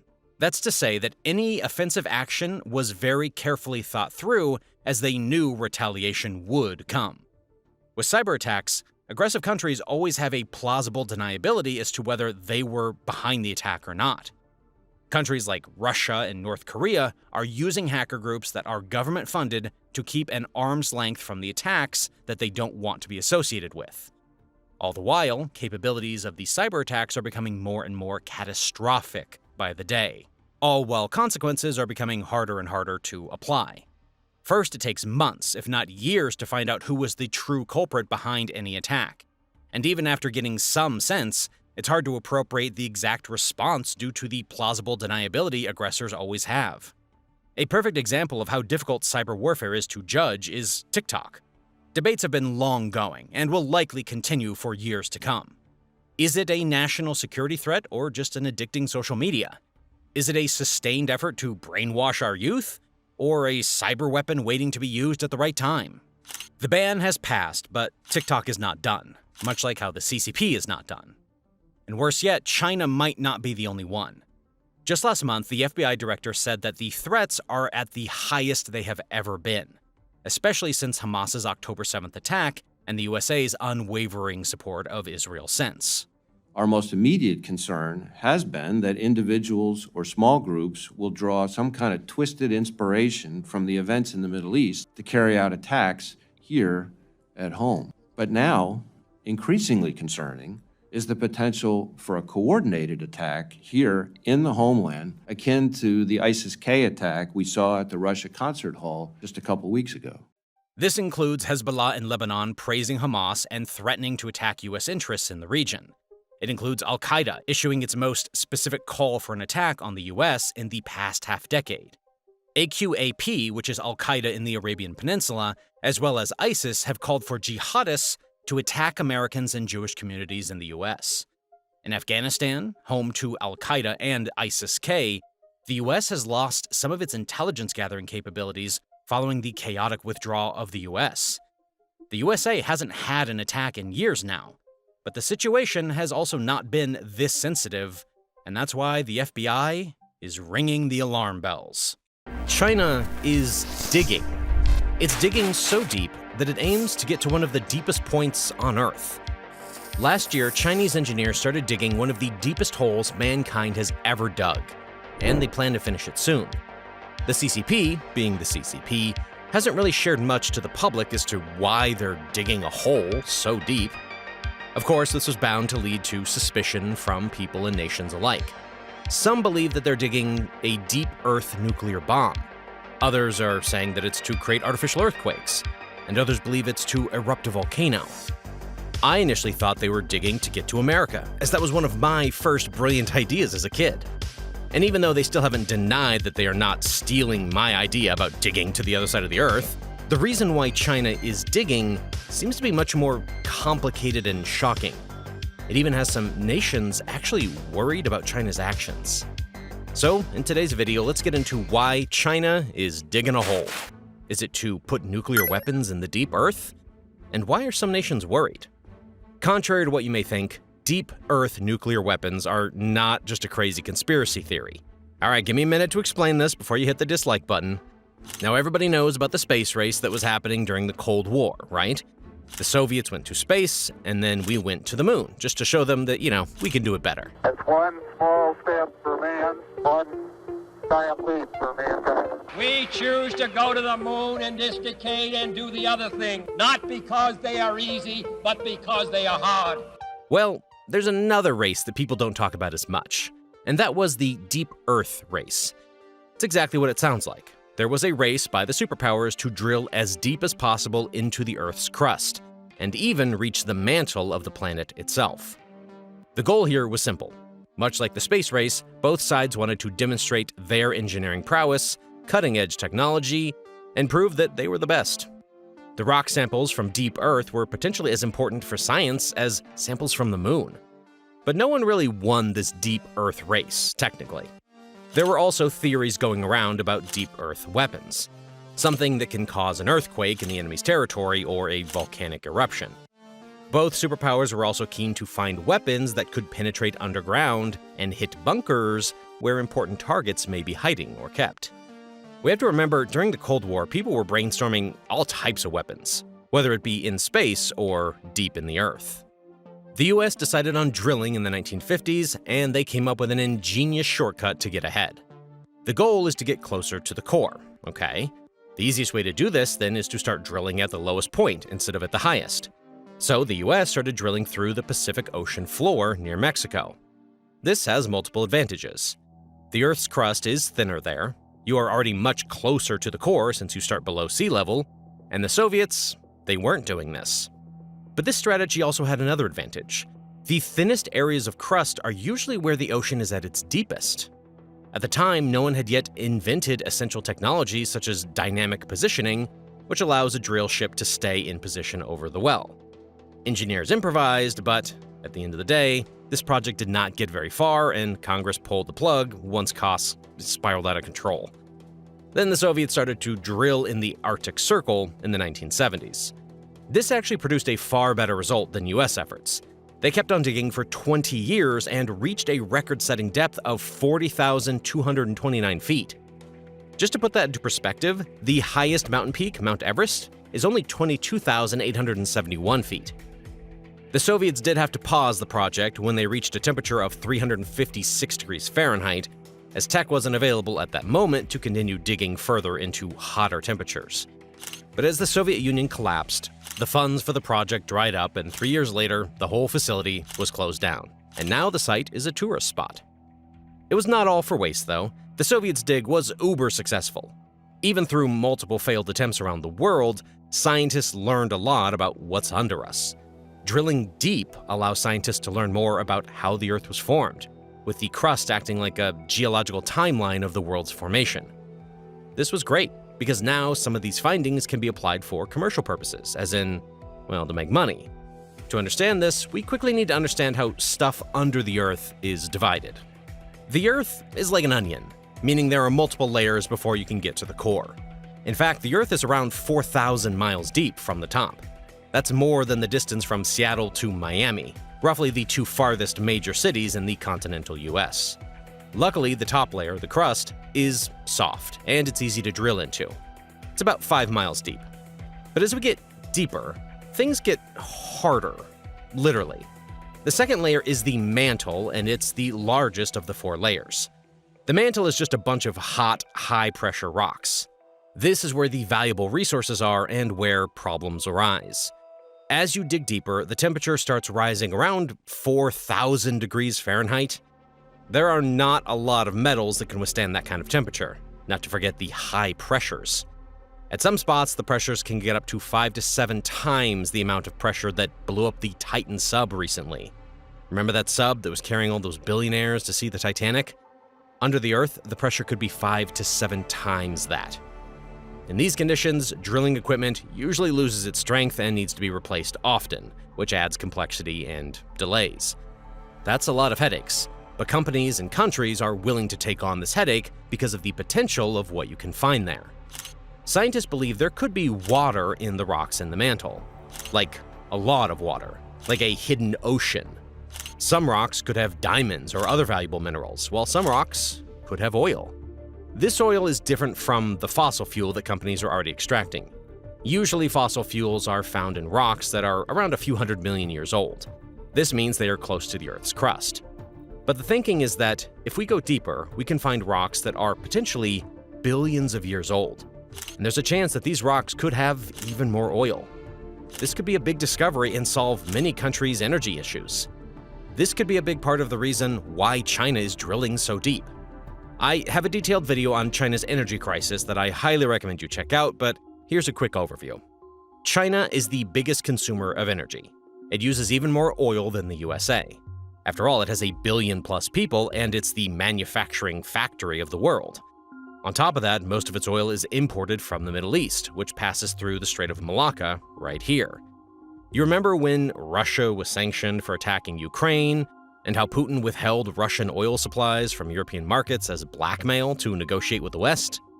Well, that's a warning sign for China. Xi Jinping wants Taiwan. He also wants the South China Sea, Aksai Chin, Arunachal Pradesh, and the list goes on and on. Let's say he wants to pull Putin and just send in the troops to take over one of these regions. There's a good chance China's enemies will use oil as leverage. They can pressure the Middle East to stop selling to China. They can block off the Malacca Strait. Or they can use an instrument like insurance to make it harder for China to obtain more oil. The possibilities are kind of endless. At the end of the day, in today's unpredictable world, not being energy independent is a national security issue. So China is willing to invest pretty much whatever in hopes of finding more oil. If you think about it, that's also a big reason why it's fighting so hard for the South China Sea. It has a lot of oil. Again, I have a video on that too if you want all the details. That's why it's more likely than not that China is hoping to hit gold. Modern gold, black gold, oil. Both the companies involved in the Chinese boreholes are major state-owned oil conglomerates. The most recent project at Sichuan Basin is operated by PetroChina Southwest Oil and Gas Field Company, a subsidiary of China National Petroleum Corporation, one of the biggest state-owned energy companies in China. Early last year, another state-owned company, Sinopec Corp, said it had struck sizable oil and gas flows in an exploration well in the Tarmin Basin at a depth of 28,000 feet. That's about 5.34 miles below the surface. So this time, they're going deeper, to almost 36,500 feet.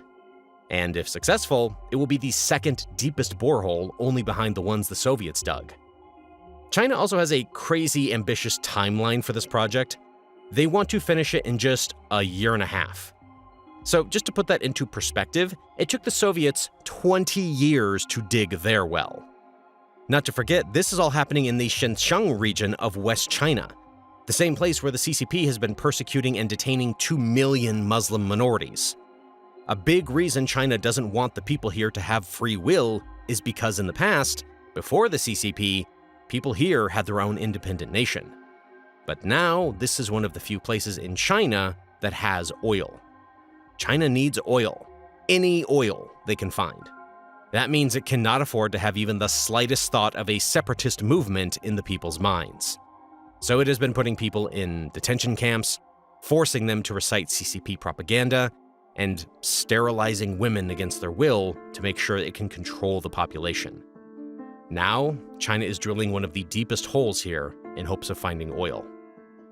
Let's see what happens. If China does hit oil, we'll know. But if it finds something else, it's possible we may not know until later. The deep earth is still full of mysteries. Fentanyl is one of the most deadly drugs in the world. You can see that from this graph, comparing American deaths across drugs. What's even more scary is this drug is coming from China, and the CCP is helping drug dealers make sure the flow doesn't stop.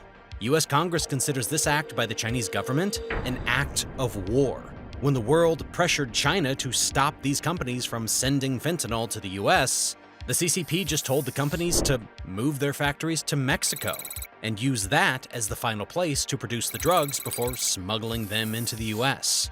The raw materials or chemicals are still being exported from China to Mexico.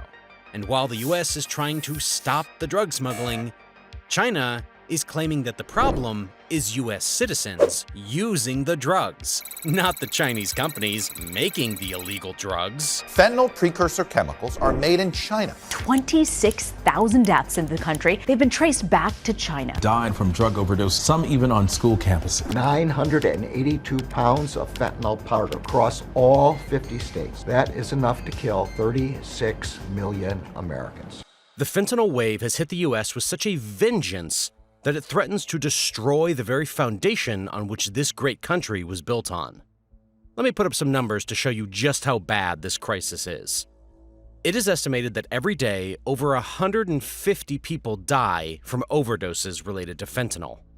Even other drugs, as dangerous as they still are, may contain deadly levels of fentanyl, and you wouldn't be able to see it, taste it, or smell it. The only cue would probably be the sight of pearly gates, and by then, it's clearly too late for you. Scaling that up, the CDC says that over 1 million Americans have died due to the use of fentanyl since 1999. That is like the whole population of Delaware going missing right there. Imagine that. Okay, now let's take a step back. What is this fentanyl crisis, and what level of damage has it done to the US? Also, what's China's role in all this? And why is it being alleged that Beijing is attempting to destroy the USA from within? Let's start by asking the big question first. What the heck is fentanyl in the first place? Well, fentanyl is a synthetic form of pain-killing opioids like morphine. At its inception, it was originally developed to meet a need for stronger painkillers for surgeries and hospitals. But, like all good things, a perversion of this took place.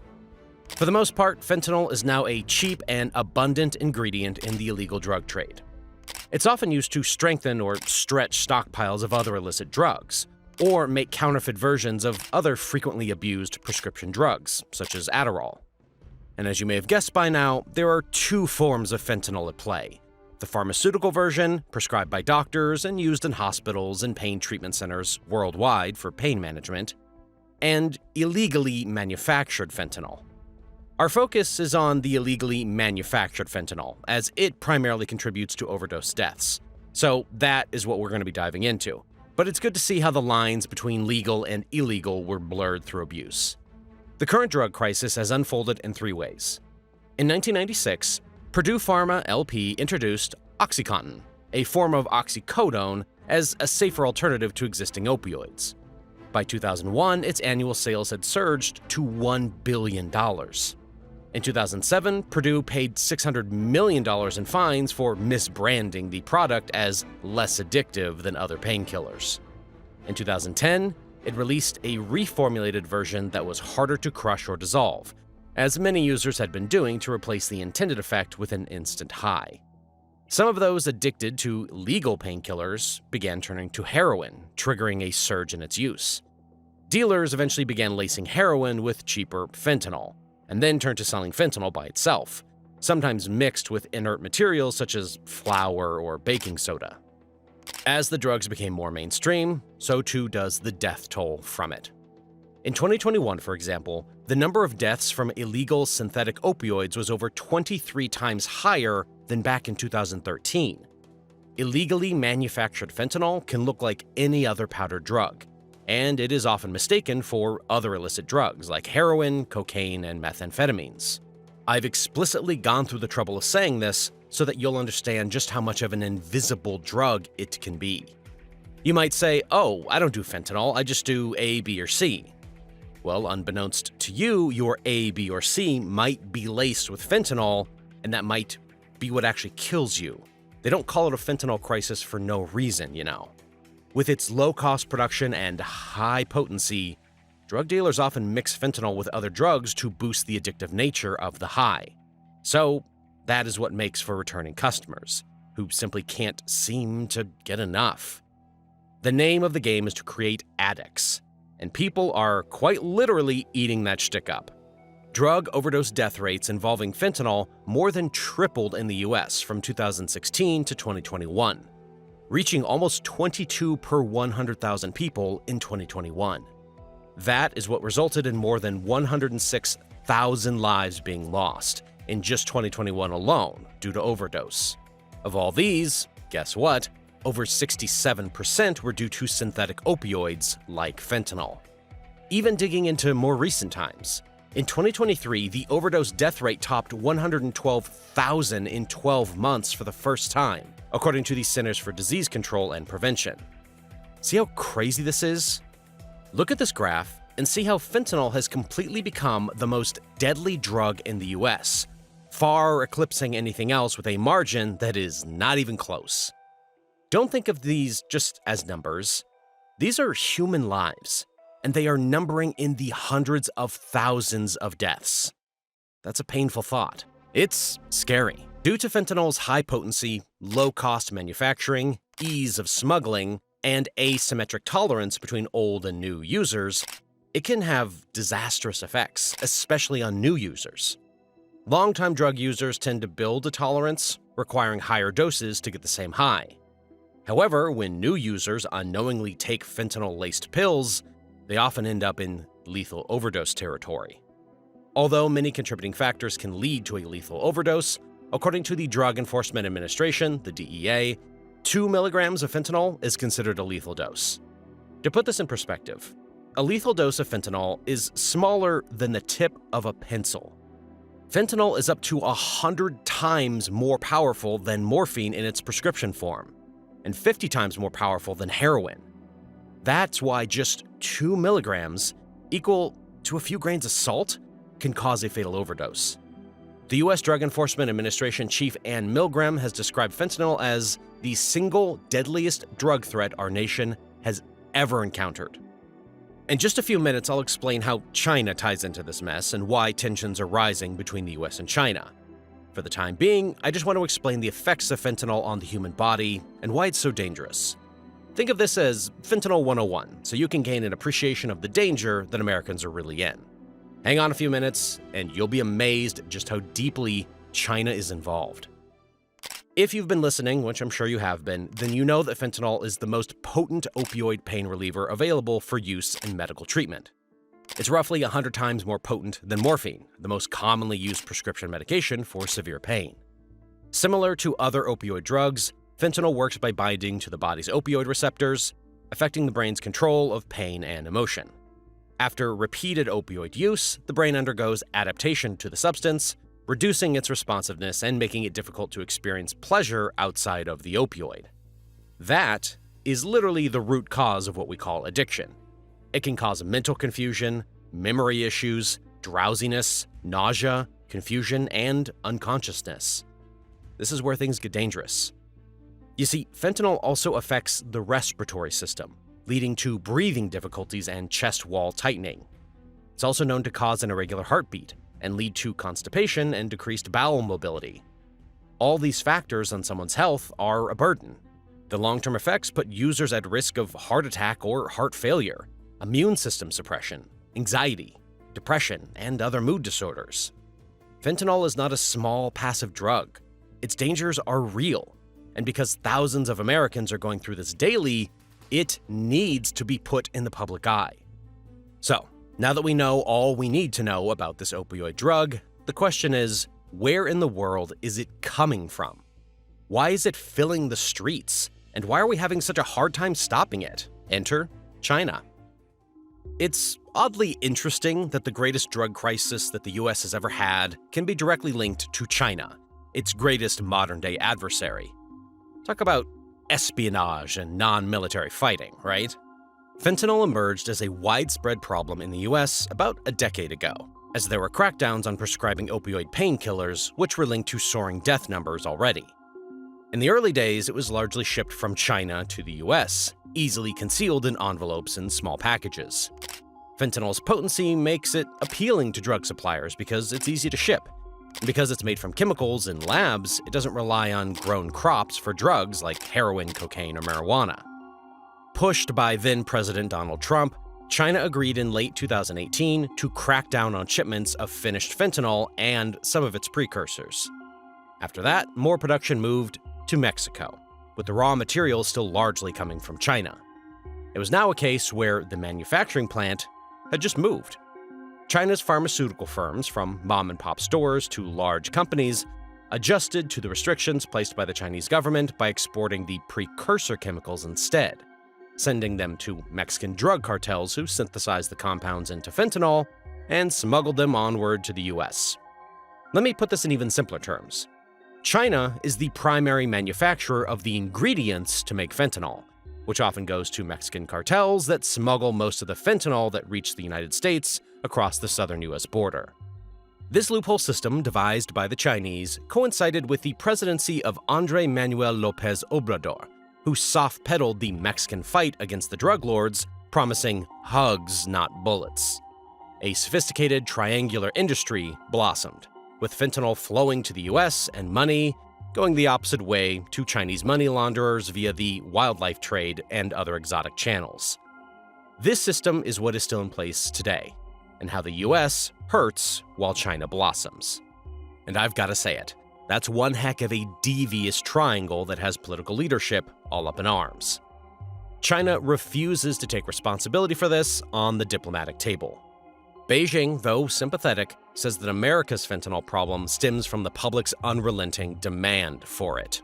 One of China's top narcotics control officials said in a statement back in January of this year, "The crisis in the US is not manufactured by China. Rather, its roots lie within the United States itself." China keeps feigning indignation when confronted with the problem. Last September, when Biden added the country to the list of the worst nations in the illegal drugs trade, Beijing fumed about a malicious smear. If the US has a fentanyl problem, the Chinese say, it should reduce demand. Americans must learn to just say no, as it were. What a way to look at it. I find that to be a very interesting take. I don't know, what are your thoughts? Put them in the comments below. In my own opinion, that take is as horrible as they come.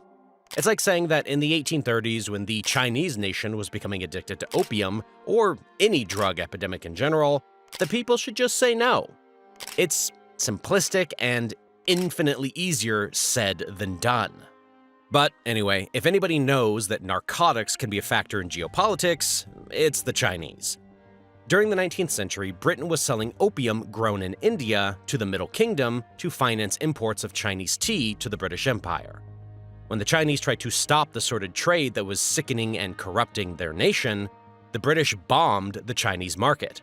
Thus, with the two opium wars, began what the Chinese call their century of humiliation by the West, a legacy that Xi has pledged to redeem. And Xi is redeeming it, all right? On the political table these days, Washington is increasingly convinced that Beijing sees its fentanyl trade as a tool and subordinates its counter-narcotics cooperation to its geostrategic relations. Those objectives range from pushing the US out of Asia to rivaling America in nuclear weapons, and generally challenging Washington for global preeminence. Viewed that way, the fentanyl crisis helps Beijing because it weakens the US. The epidemic started roughly a decade ago, and from the start, the Chinese pharmaceutical industry, the second largest in the world after America's, played the leading role. Chinese traffickers synthesized the fentanyl and then slipped it in with fake labels directly to the USA.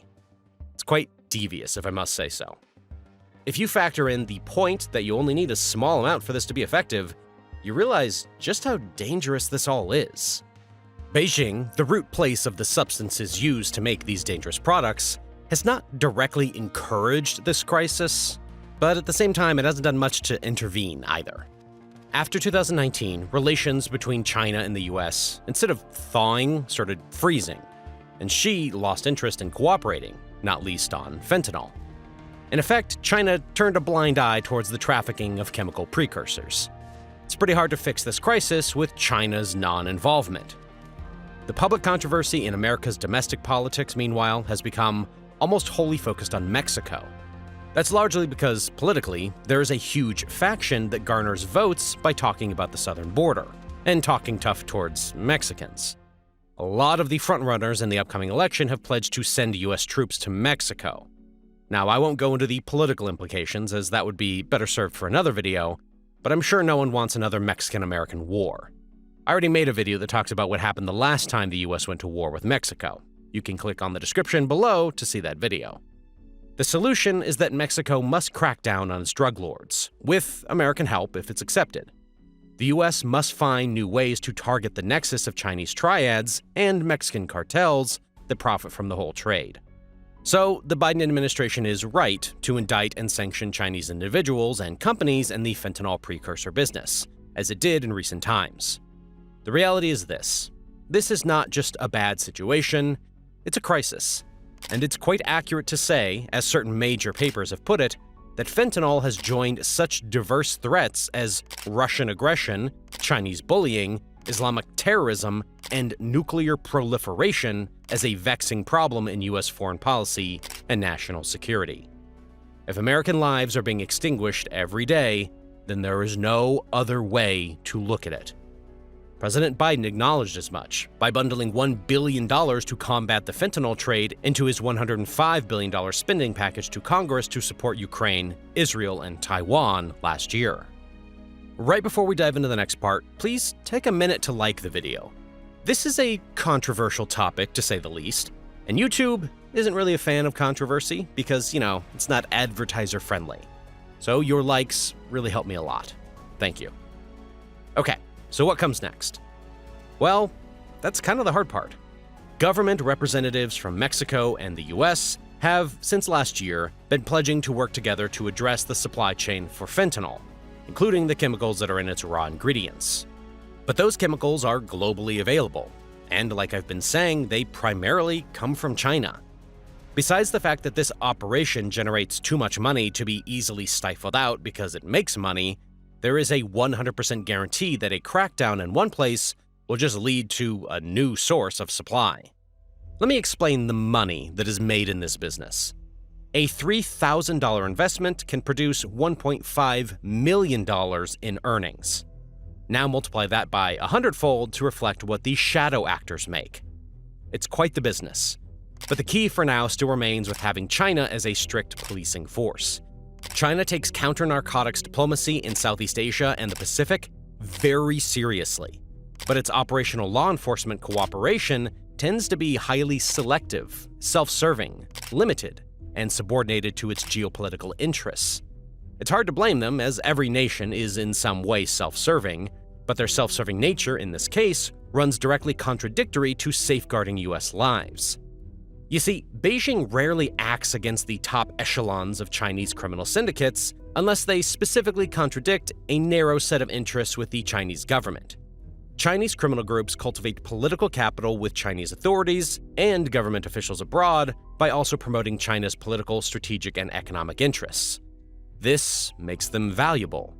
The intermeshing and mergers between Chinese legal and illegal economic enterprises across Southeast Asia significantly take place in special economic zones in Southeast Asia, such as the Golden Triangle Special Economic Zone known as the SEZ in northern Laos between the border with Myanmar and Thailand. Various US and regional law enforcement officials and international drug policy experts believe that the presence of Chinese and regional organized crime groups in many of the Mekong's regions, at least 74 SEZs, is large, and that the SEZs feature extensive illegal economies such as drug, wildlife, and human trafficking. Yet it does not appear that the Chinese government has exhibited an interest in cooperating with authorities in those countries, in sharing intelligence, or acting against Chinese nationals in China implicated in likely criminality in the SEZs. Nonetheless, in the case of fentanyl and its precursors, Chinese triads, mafia-like organized crime groups, do not dominate the drug production and trafficking. Surprised? Well, let me tell you who does the trafficking. For the most part, it's done by a wide panoply of Chinese criminal actors, from small family-based and specialized groups to businesses that also conduct highly diverse legal trade with organized crime groups. Fentanyl and fentanyl precursor trafficking from China does exist in stark contrast to methamphetamine trafficking in the Asia-Pacific region, which is thoroughly controlled and dominated by the Chinese triads. What about post-China? Well, in the Western Hemisphere, Mexican drug trafficking groups, especially the Sinaloa cartel and the CJNG, dominate the trafficking and wholesale distribution of fentanyl and methamphetamines into the United States. They have become the principal buyers of finished fentanyl from China and India, as well as fentanyl precursors and pre-precursors from both countries. Increasingly, the precursor and pre-precursor trade is the method in which the illicit transaction between China and Mexico takes place, with fentanyl produced from the precursors and pre-precursors in Mexico. The Triad's franchise-like network organization enhances the group's resilience and allows them to absorb considerable financial losses resulting from seizures without bankrupting the groups. The ease of production and smuggling of synthetic drugs further enhances this resilience. That's why no matter how many shipments or busts the DEA does, there seems to be fentanyl on the streets still. The organization that these syndicates have is simply elite. It's not only in the West either. Many of these Chinese smuggling networks are connected in complex ways to legal Chinese businesses. Indeed, the growth of their power in the second half of the 20th century is deeply connected to the growth of China's legal economy from the late 1970s onward. After their destruction during Mao's era, the triads in southern China resurrected themselves on the coattails of the growth of China's legal economy and businesses. The triads' connections to China's legal economy and enterprises remain significant and essential. Like many criminal groups around the world, the triad uses legal businesses as fronts for their illegal operations and money laundering, and they plug into the infrastructure and transportation networks of legal businesses.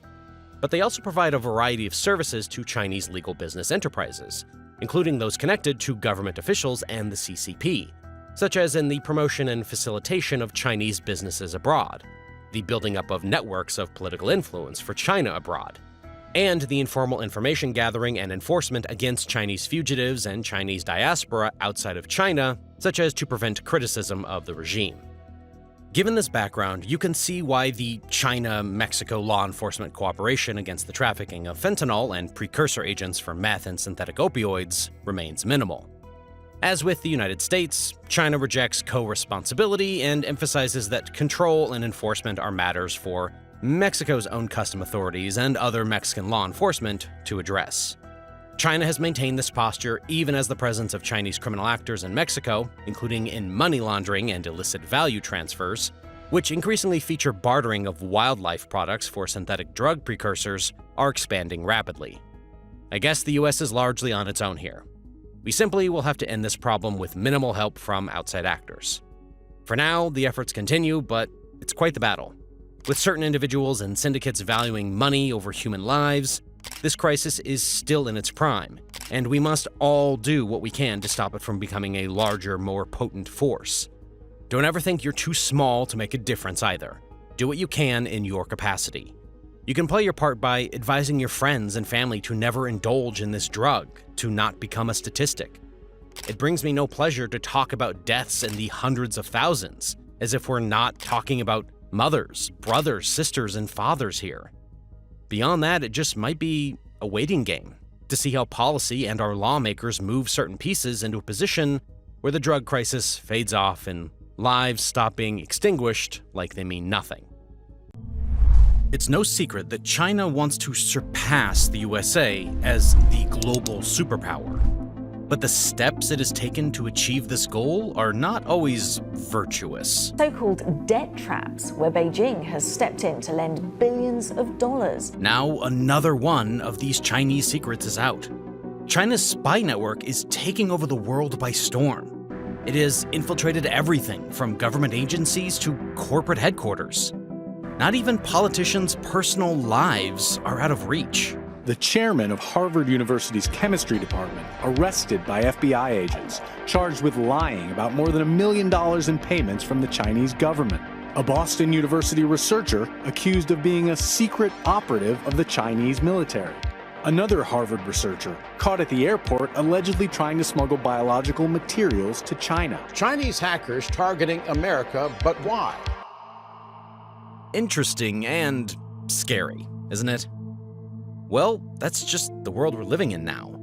A world of espionage, spies, and the emerging of all that into a political power. I'm getting ahead of myself now, so let's back up and allow me to digest this piece by piece. This video will break down what makes China such a force and why its spy network is perhaps the most dangerous this world has ever seen. This is going to be a fun video, so keep your eyes glued to the screen. Unless you have been living under a rock for over the past year, which, if so, I'm a little jealous, you are aware of the incident that brought back the public conversation surrounding espionage and stealing secrets. Yes, I'm talking about this. The giant Chinese balloon that had been floating across parts of the United States. The nation was captivated by a Chinese spy balloon. The Chinese spy balloon communicated with Beijing. Talk about the catch of the day. It's the Chinese spy balloon found by the U.S. Navy. The images of a Chinese spy balloon drifting through American airspace a few months ago, right before being shot down by a fighter jet off the coast of South Carolina, were a public reminder of the escalating geopolitical tensions between the United States and China. For those who were unaware, it was a huge wake-up call for those who were into conspiracy theories. It was like a dream come true. I mean, if you have a basement full of newspaper cutouts, the least that can be done is to give you confirmation for some of your suspicions, right? Well, although world powers spying on each other is hardly unusual, the reckless freedom with which the Chinese were apparently conducting surveillance over US military sites kind of alarmed us all. I mean, it's espionage for a reason. It's supposed to be private and low-key, but then it makes it onto the 8 p.m. news? Then that's kind of a bit too much, isn't it? And it's one thing to look for shredded documents in the bin. It's another to have a spy balloon glide over mainland USA, grabbing who knows what kind of information. After all, the balloon was fitted with antennas capable of collecting signals intelligence, something that the now busted Chinese government condemned as an overreaction. It's no surprise that since then, tensions between the two nations have been a little hostile, very much reminiscent of Cold War confrontations. With China and the US already locked in a race for military, technological, and economic supremacy, every advantage counts, and espionage is beginning to fill and expand whatever margins lie between these nations. The spy balloon's flight over US territory was a very public display of China's intelligence gathering. But the Chinese government has for decades been conducting a much less visible and possibly more damaging campaign to steal American trade secrets and intellectual property. The CCP's claws are deep into the US Eagle, and the reality of the espionage situation is likely much worse than you think. We are now witnessing some of the effects of a decision made years ago by China to use every means and medium of intelligence gathering at its disposal against the West. Its strategy can be summarized in 3 words: collect, collect, and collect.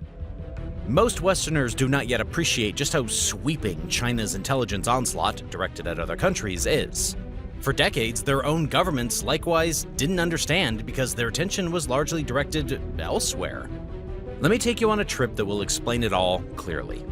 After all, the origin story is a must for every hero and/or villain, depending on what side of the world you're watching this video from, of course. 9/11 was, to date, the most gruesome act of terrorism done on American soil. It makes sense that after that incident, everything changed within the system. After 9/11, the US Intelligence Committee was overwhelmingly geared towards counterterrorism. US spy chiefs followed priorities for this agenda set by decision-makers in Washington. The US government's strategic focus on combating terrorism took place at the expense of focusing on resurgent states like China and Russia. Understanding just how China's intelligence and national security establishment reacted at the time is crucial to relating to where their spy network and espionage techniques are now. The strategy that China's Ministry of State Security, a ministry we will talk about extensively later, China's principal civilian intelligence service, took towards the United States after 9/11 followed a Chinese saying, "Guo an guang hua." I'm sure I pronounced that terribly, which roughly translates as, "Watch the fires burn from the safety of the opposite riverbank," which allows you to avoid entering the battle until your enemy is exhausted. The MSS followed the saying to a T. Its long-term aim was to contain the United States and then supplant it in Southeast Asia. The United States was mired in the Middle East. The gains being made by the MSS went largely undetected or appreciated by US intelligence. A classic case of being distracted. When the US had its eye on the global war on terror, the MSS declared war on the US intelligence community. So naturally, Chinese intelligence was soon winning its war on US spies. In 2010, the MSS dismantled a major CIA network being run from its station in Beijing. It reportedly led to the killing or imprisonment of more than a dozen CIA sources in China over more than 2 years. Details about how Chinese intelligence compromised the US network remain murky. It seems, however, that the MSS hacked into the CIA's supposedly secure communication channels. There are also whispers that the network may have been compromised by a human agent, a mole to say. It's alleged that the mole may have been Jerry Lee, a former CIA case officer working on Chinese affairs. After leaving the CIA, Lee sold US secrets to Chinese intelligence. He was later caught, a US counterintelligence success, and in 2019 was sentenced to 19 years in prison. There is little information in the public domain about what secrets Lee delivered to his Chinese handlers. So far as what they are after, well, weapons and military equipment have always been a focus. Chinese agents and civilians have been implicated in the theft or illicit transfer of various military technologies, including those related to radar, fighter jets, submarines, and weapons systems. China's espionage expanded in the 1980s and beyond to also target commercial technologies as diverse as pesticides, rice seeds, robotic cars, and wind turbines. Simply put, the rabbit hole runs quite deep, far deeper than what the balloon might distract you into believing. Okay, with history out of the way, how then does China's spy network operate? And what makes it the best in the world, so to speak? Well, China's intelligence service operates in a fundamentally different way than those in the West, in nature, scope, and scale. Unlike those in Western democracies, China's intelligence services are not held to account by independent political bodies or the public, nor are they subject to the rule of law. Instead, the Chinese government fuses together a whole-of-society approach for collecting intelligence.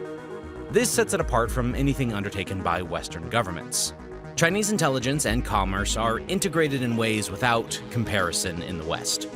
Chinese intelligence operations are the first in modern times to use, as a foundation, the whole of society. Because of this, China's espionage tactics are sometimes artless, operating with little in the way of standard spy fare, instead relying on an overwhelming volume of espionage operations conducted by all manner of citizens, and a sort of impunity inherent in the lack of substantive penalty for when a Chinese agent is discovered. Beijing has evolved to become the world's first digital authoritarian state. Its creativity and ability to combine all the elements of societal power, including espionage, information control, industrial policy, political and economic coercion, foreign policy, the threat of military force, and technological strength, challenges the world's rules-based international order. Perhaps it is this non-conventional way of looking at the spy game that has made China have such an unprecedented rise to power, climbing to the top echelons of the game. Contrary to what may be thought, the US government does not conduct industrial espionage to advantage US businesses. In China, by contrast, thanks to successive national security legislation passed under President Xi Jinping, Chinese businesses are required to work with its intelligence services whenever requested to do so. They are effectively silent partners in Chinese commerce with the outside world. Another difference between Chinese intelligence and Western powers concerns what those in the spy world call ubiquitous technical surveillance. Things like facial recognition, phone apps, and CCTV all make China an infinitely harder target for Western agencies to collect intelligence on than Chinese services targets in open Western democracies. A fundamental asymmetry thus exists in the shadowy intelligence battles between China and the West. Let's dive into the nitty-gritty of how the Chinese spy network works. We'll start with how China's legal framework supports espionage. Chinese espionage emphasizes the development of China's industries and the theft of foreign wealth. So to that end, the Chinese state employs government agencies, organizations, commercial entities, individual entrepreneurs, Chinese expatriates, Chinese and foreign researchers to attain its espionage goals. Most Chinese foreign operatives work under one of these: the Central Military Commission, or CMC, Joint Intelligence Bureau, the Ministry of State Security, China's preeminent civilian intelligence service, and state-owned enterprises SOE. The Ministry of State Security, or MSS, which is responsible for gathering foreign intelligence, is tasked with collecting information on technologies that the Chinese government wants to build up. I've already touched on the MSS briefly. The current focus, according to US counterintelligence experts, aligns with the Made in China 2025 initiative announced in 2015.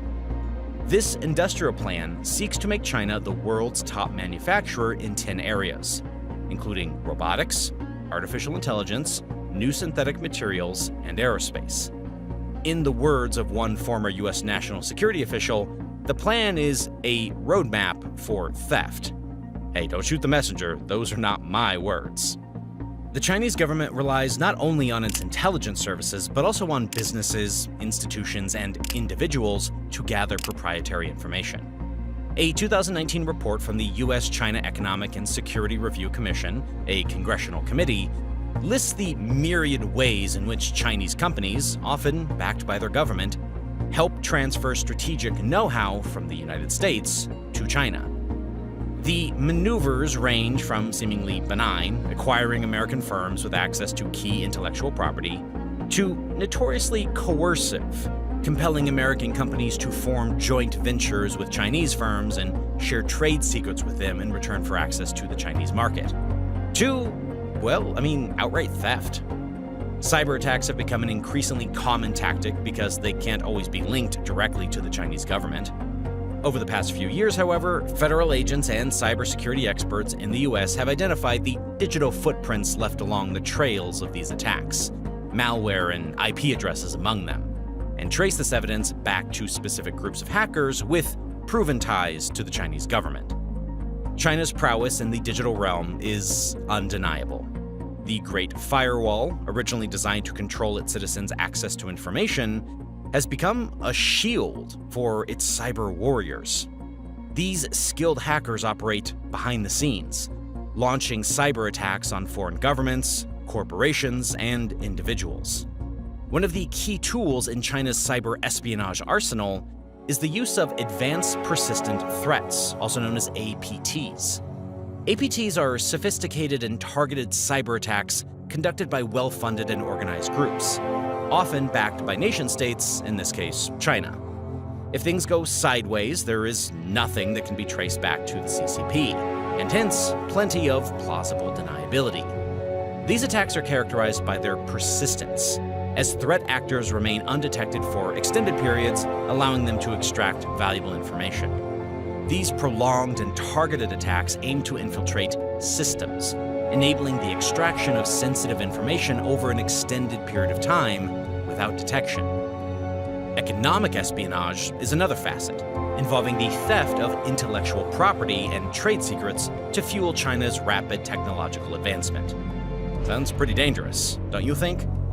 China's ability to conduct sophisticated cyber attacks, often attributed to state-sponsored hackers, poses a significant threat to nations and corporations alike.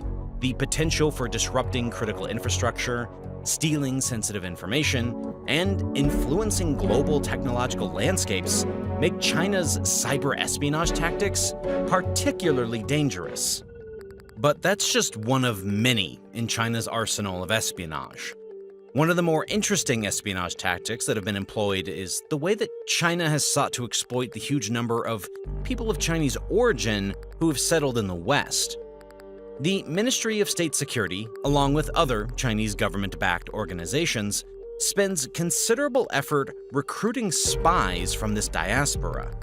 Chinese students and faculty members at American universities are a major target, as are employees at American corporations.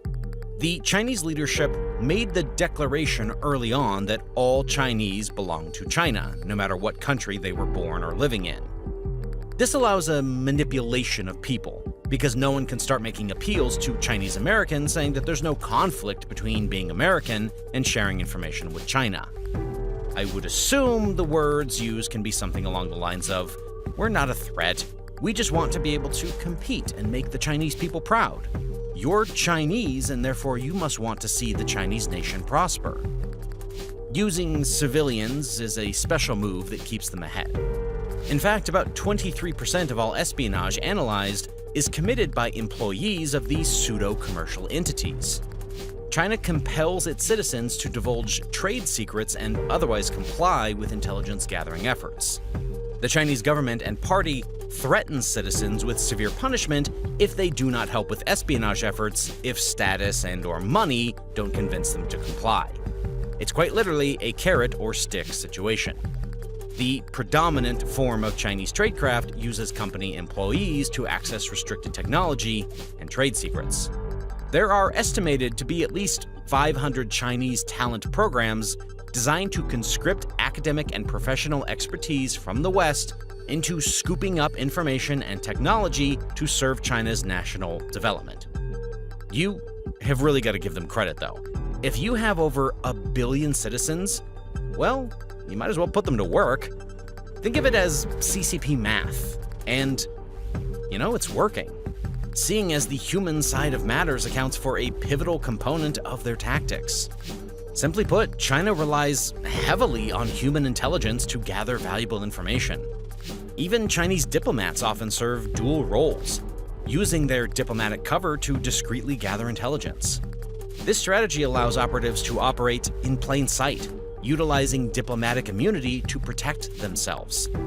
Also, I mentioned a few minutes ago, academic institutions are not immune to infiltration, with China encouraging students and researchers to gather information on cutting-edge technologies and research. The export of surveillance technologies to other nations expands China's influence and poses a threat to privacy and human rights globally. As these technologies spread, the potential for abuse increases, creating a world where citizens are under constant surveillance. But what exactly is the impact of Chinese espionage on American interests, if anything? How has it impacted the US specifically in this race? Well, just how extensive Chinese espionage may be is a near impossible task to estimate without access to more data.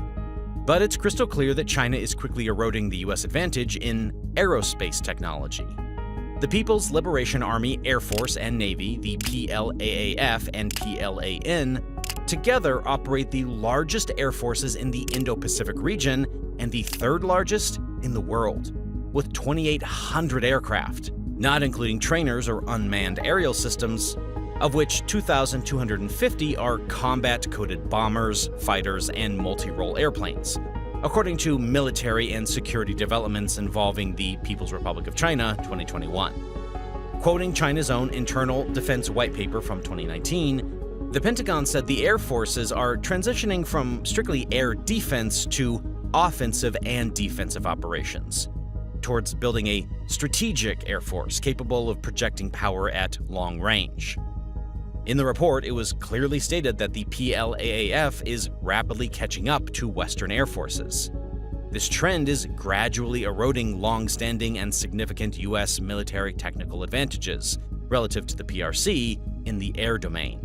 The Pentagon revealed that in addition to China's J-20 Mighty Dragon and FC-31 stealth fighters, as well as a strategic stealth bomber, China is developing new medium and long-range stealth bombers to strike regional and global targets.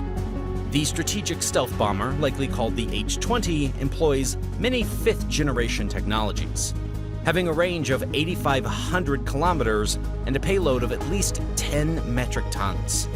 It will have a nuclear mission in addition to filling conventional roles, and the Pentagon estimates it will take more than a decade to develop this advanced type of bomber.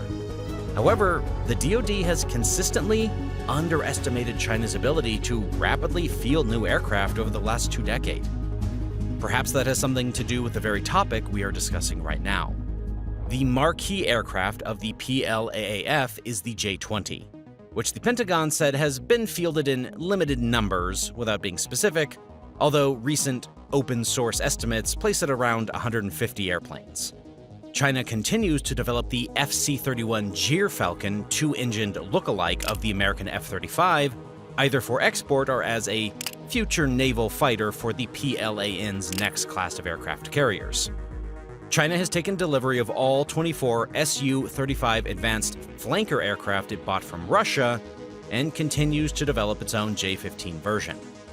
That's quite the dominance that China is showing here. It's also important to realize that Chinese espionage compromises US dependency on space capabilities for communications, economic strength, critical infrastructure safety and resiliency, and our ability to project military power globally. The fact that this growth of China's capabilities is somewhat hinged on its espionage is simply astounding. Let's talk about money.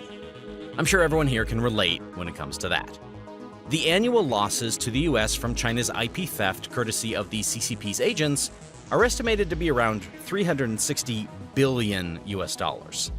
This is just an estimate, by the way. There is room that number could be much larger. Chinese espionage has become such a menace that the director of the FBI has publicly stated that the Bureau opens a new counterintelligence case involving China every 10 hours. Think about that. When you look at it, espionage seems to be at the center of Xi Jinping's strategy regarding China's global dominance. China's foreign intelligence offensive has reached new levels since Xi took power in 2012. Its purpose involves what all intelligence agencies do: to understand the intentions and capabilities of foreign adversaries. But China's offensive goes much further. To steal as many scientific and technical secrets from Western powers, principally the United States, as possible, to advance China's position as a superpower, challenging and overtaking the United States on the world stage. China's unprecedented economic boom this century has been fueled by an equally unprecedented theft of Western science and technology. China's espionage activities extend beyond the digital frontier, with a notable focus on economic espionage. The theft of intellectual property, trade secrets, and cutting-edge technologies serves as a catalyst for China's rapid technological advancement. This not only undermines the innovation efforts of other nations, but also accelerates China's quest for global technological dominance. The modern world relies heavily on innovation and intellectual property as drivers of economic growth. China's aggressive economic espionage tactics disrupt this delicate balance, creating an environment where nations must guard their intellectual assets against relentless cyber attacks. Back in 2012, the director of the U.S. National Security Agency warned that cyber espionage constituted the greatest transfer of wealth in history. China was, and remains, the greatest perpetrator. Beginning around 2013 or 2014, Chinese operatives carried out a massive hack of the U.S. Office of Personnel Management, known as the OPM, which holds some of the most sensitive information in the U.S. federal government, information obtained during security clearances. This information is that which people often hide from their nearest and dearest, extramarital affairs and things like that. Chinese intelligence thus has millions of data points for potential blackmail, what the Russians call kompromata, to recruit agents with access to U.S. secrets. The OPM haul was followed, in 2017, by China's hack of the credit rating bureau Equifax, which gave China sensitive data on approximately 150 million Americans. If you are an American, it is more likely than not that China has sensitive data about you. Now, I don't mean to scare you folks, but that is what is statistically possible. It is no surprise then that America's response to China was increasingly contentious under the Trump administration, exemplified by the Huawei technology stoppage and the censoring of the popular Chinese-controlled apps TikTok and WeChat. Even now under the Biden administration, with the banning of microchips and the severe restrictions placed upon them. One thing to note is that so far in this video, the main targets of my comparison have been the US, and yet that is just one cog in a multifaceted wheel. China's activities have been a hindrance to many other nations and groups, as I will explain the further we go. But I want to present you with a question as we go. Do the currently known discovered cases of Chinese espionage represent the majority of cases? Or is that only a small, known minority, as a percentage of, 10% of the total? Food for thought, ladies and non-ladies. Chinese espionage is undertaken in pursuit of China's strategic objectives. With Xi's goal to become the global leader, it makes sense that their espionage efforts are headed in that direction. When you go deep into the rabbit hole, as I have gone, you will find it's kind of hard to trust anyone, just off the sheer multifaceted web of Chinese espionage that exists. There are Chinese business people who in reality are undercover MSS operatives.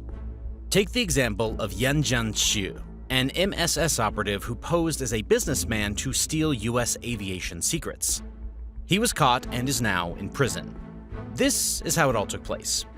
In 2017, Yan Jianxu pursued an engineer at GE Aviation who had valuable knowledge of the company's jet engine composite fan blade technology. Posing as an academic official and using a fake name, Xu was introduced to the GE engineer who was visiting Nanjing, China, to give a speech at a prestigious university. Xu began a pressure campaign to get the engineer, who had family in China, to reveal more and more information about the engine tech the Chinese government had targeted. But the FBI discovered the GE engineer's travel and alerted GE, which confronted the engineer in a dramatic meeting at the company's Cincinnati offices. FBI agents presented the engineer with a stark choice. He could face the consequences for his actions so far, or he could cooperate with US law enforcement in an operation to expose the Chinese operation. When the engineer agreed to cooperate, he became a double agent, working for the FBI against the Chinese spies. With a few carefully placed traps, Zhu was arrested and tried. However, Zhu is hardly alone. A common tactic on the part of the MSS is to dangle a lucrative deal with US businesses, obtain a target's underlying intellectual property, scuttle the deal, but keep the IP and manufacture the product. In some cases, the Chinese intelligence front companies sell the product back to the original target market. You know China's espionage is becoming a problem when even Britain's traditionally secretive services, MI5, MI6, and GCHQ, have now come out of the shadows and publicly warned about the threat posed by Chinese espionage. The West faces an extraordinary threat from the rise of China. China's multi-pronged assault on our national and economic security make it the defining threat of our generation. These warnings are warranted too, by the way. You should realize that the incidents of Chinese espionage far outnumber those of any other country, even Russia. Yeah, that's right, even Russia. The long-term cost to the American economy and national security cannot be precisely measured, but as I mentioned before, estimates run into the hundreds of billions of dollars for commercial and technological espionage. In the particular case of the US, Chinese espionage has also created immeasurable damage to national security, with the theft of weapons technology, including nuclear weapons test data. In the last few years, China has added the theft of massive quantities of personal information, political coercion, and influential operations to its espionage activities. It is worth noting that while nationality is a predictive factor for espionage, ethnicity is not. Chinese nationals who come to the US to work or study are fertile ground for recruitment by the CCP. Often they intend to return to China or have close family members that reside in China, making them more susceptible to coercion. In contrast, Americans of Chinese descent are very unlikely to be recruited. You can obviously see why. And as you do that, please drop a like on the video and turn on the bell notification so you don't miss any of our uploads. You don't want to miss them, trust me. Okay, now let's get back to the basics. The espionage problem is the result of the increasingly hostile policies of China's ruling Communist Party. An independent site ran the numbers to somewhat analyze the cases of espionage and see the metrics deep down, and the results were quite interesting. Let's run the numbers, shall we? 49% of the incidents regarding espionage directly involved Chinese military or government employees. 41% were private Chinese citizens. The other 10% were non-Chinese actors, so that covers US persons recruited by Chinese officials. Let's run more numbers. 46% of incidents involved cyber espionage, usually by state-affiliated actors. 29% of incidents sought to acquire military technology. 54% of incidents sought to acquire commercial technologies. 17% of incidents sought to acquire information on US civilian agencies or politicians. Just to add some detail, this chart here shows the number of publicly reported Chinese espionage incidents over time. Perhaps the most interesting part of this chart is the sharp dip after the 2015 agreement between President Obama and President Xi to restrict commercial espionage by government entities. This decline was quickly reversed within a year of the agreement. Now, you might be wondering how China feels about all this. Well, although China publicly denies engaging in economic espionage, Chinese officials will indirectly acknowledge behind closed doors that the theft of intellectual property from overseas is state policy. Let's take an extract from the New York Times magazine that put things into perspective. James Lewis, a former diplomat now at the Center for Strategic and International Studies in Washington, recalls participating in a meeting in 2014 or so at which Chinese and American government representatives, including an officer from the People's Liberation Army, discussed the subject. An assistant secretary from the US Department of Defense was explaining, look, spying is okay, we spy, you spy, everybody spies, but it's for political and military purposes. Lewis recounted for me, it's for national security. What we object to is your economic espionage. And a senior PLA colonel said, well, wait, we don't draw the line between national security and economic espionage the way you do. Anything that builds our economy is good for our national security. The US government's response increasingly appears to be a mirror image of the Chinese perspective. In the views of US officials, the threat posed to Americans' economic interests by Chinese espionage is a threat to American national security. So let's bring this back home. What does the US have to say for all of this espionage happening in its own backyard? Well, much of what US spy agencies need to know is hidden in plain sight, if it can be found in an ever-proliferating cache of open-source intelligence that also poses new challenges for US intelligence. Open-source data includes billions of social media postings, huge commercially available databases, and academic papers. Several spy agencies have created or expanded open-source intelligence units. And Director of National Intelligence Avril Haines created a small group of officials to oversee the efforts. Regarding our own information-obtaining tactics, the vast majority of US intelligence on China now comes from electronic snooping, intercepting phone calls, emails, and every other form of digital communication. Such signals intelligence can rarely replace human spies in divining an adversary's true intentions or weaknesses. Perhaps that is why China still has a huge human component in its operations. Beijing's pervasive surveillance systems uses big data analytics to mine feeds from millions of cameras in major cities, combined with armies of human watchers. House Permanent Select Committee on Intelligence Chairman Mike Turner is on record saying, "We've got to find a way to be able to enhance our ability, with the development of new technology by China and other nations, to be able to operate within their countries to gain intelligence." China's practices extended abroad to third countries, where CIA operatives tried to recruit Chinese officials and businessmen. The former senior US official recounted how US intelligence officers in a Latin American country, supposedly operating undercover, were followed by a team of Chinese personnel, who videotaped them as they sat in a restaurant. Expanding to the global scale, in Russia, the CIA has had greater success. It obtained President Vladimir Putin's secret Ukraine invasion plan, stole and then publicized Kremlin disinformation plots, and gave the White House a heads up before the Wagner Group chieftain Yevgeny Prigozhin launched his mutiny in June. Putin's Russia, with its feuding fiefdoms and elite discontent over the costly Ukraine war, is a target-rich environment in espionage parlance, rife with disaffected officials, military officers, and businessmen who might be persuaded to trade inside knowledge for cash. Both the CIA and the FBI have posted advertisements on social media, pitching Russians who might be willing to work with the US government. That goes to show you just how valuable information is, doesn't it? Why then aren't these spy agencies having the same level of success when it comes to espionage in China? Well, the challenge in China is different, and the US intelligence officials acknowledge that collecting human intelligence there is hard. David Marlowe, the CIA's deputy director for operations, said in a statement, "It is high risk, and it's true that sometimes things get compromised, but it doesn't lessen our responsibility to be successful." China's Ministry of State Security said last year that it had arrested 2 Chinese nationals spying for the CIA, both of whom had been recruited outside of China.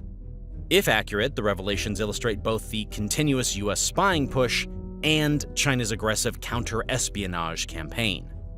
Though the CIA might be struggling now, the more the growing disaffection with Xi's autocratic leadership and creaky economy emerges, the more likely that people will be more willing to work with the CIA and spy on behalf of the US. And if you've made it this far into the video, then here's a bit of information for you. U.S. intelligence officials have reportedly determined the balloon used in an American internet service provider to send and receive messages. The U.S. is tracking a high-altitude balloon flying over the western part of the country. And it comes just more than a year after the U.S. military shot down that Chinese balloon off the coast of South Carolina. And it was carrying a payload of intelligence sensors and solar panels the size of 2 freight cars. And of course, the U.S. military shot it down when it reached the Atlantic Ocean. Basically, American fighter planes intercepted an unidentified balloon recently over Utah, but have determined it isn't a threat to national security, according to the North American Aerospace Defense Command. Interesting, isn't it? All right, with all this said, where does this leave us? Well, let's gather our facts in the simplest of terms. China is doing sneaky things to learn secrets from other countries, and stopping it won't be easy. Figuring out who is behind cyber attacks is hard, and countries need to work together to fight against these threats. It's like a team effort where everyone shares information and makes rules to protect themselves. Anything less, and China will keep having a field day. Countries also need to make sure they have strong protection against these attacks. This includes keeping important things like infrastructure, secret information, and national security safe from hackers. As technology gets better, finding the right balance between keeping your own country safe and working with others is tricky. In this modern age of secrecy, the race for supremacy, and everything in between, it's a dog-eat-dog world. Only time will tell who remains standing when it's all said and done. And if you enjoyed this video, please drop a like and subscribe to the channel for more videos like this. The Business Basics family is happy to have you here. Until the next video, cheers.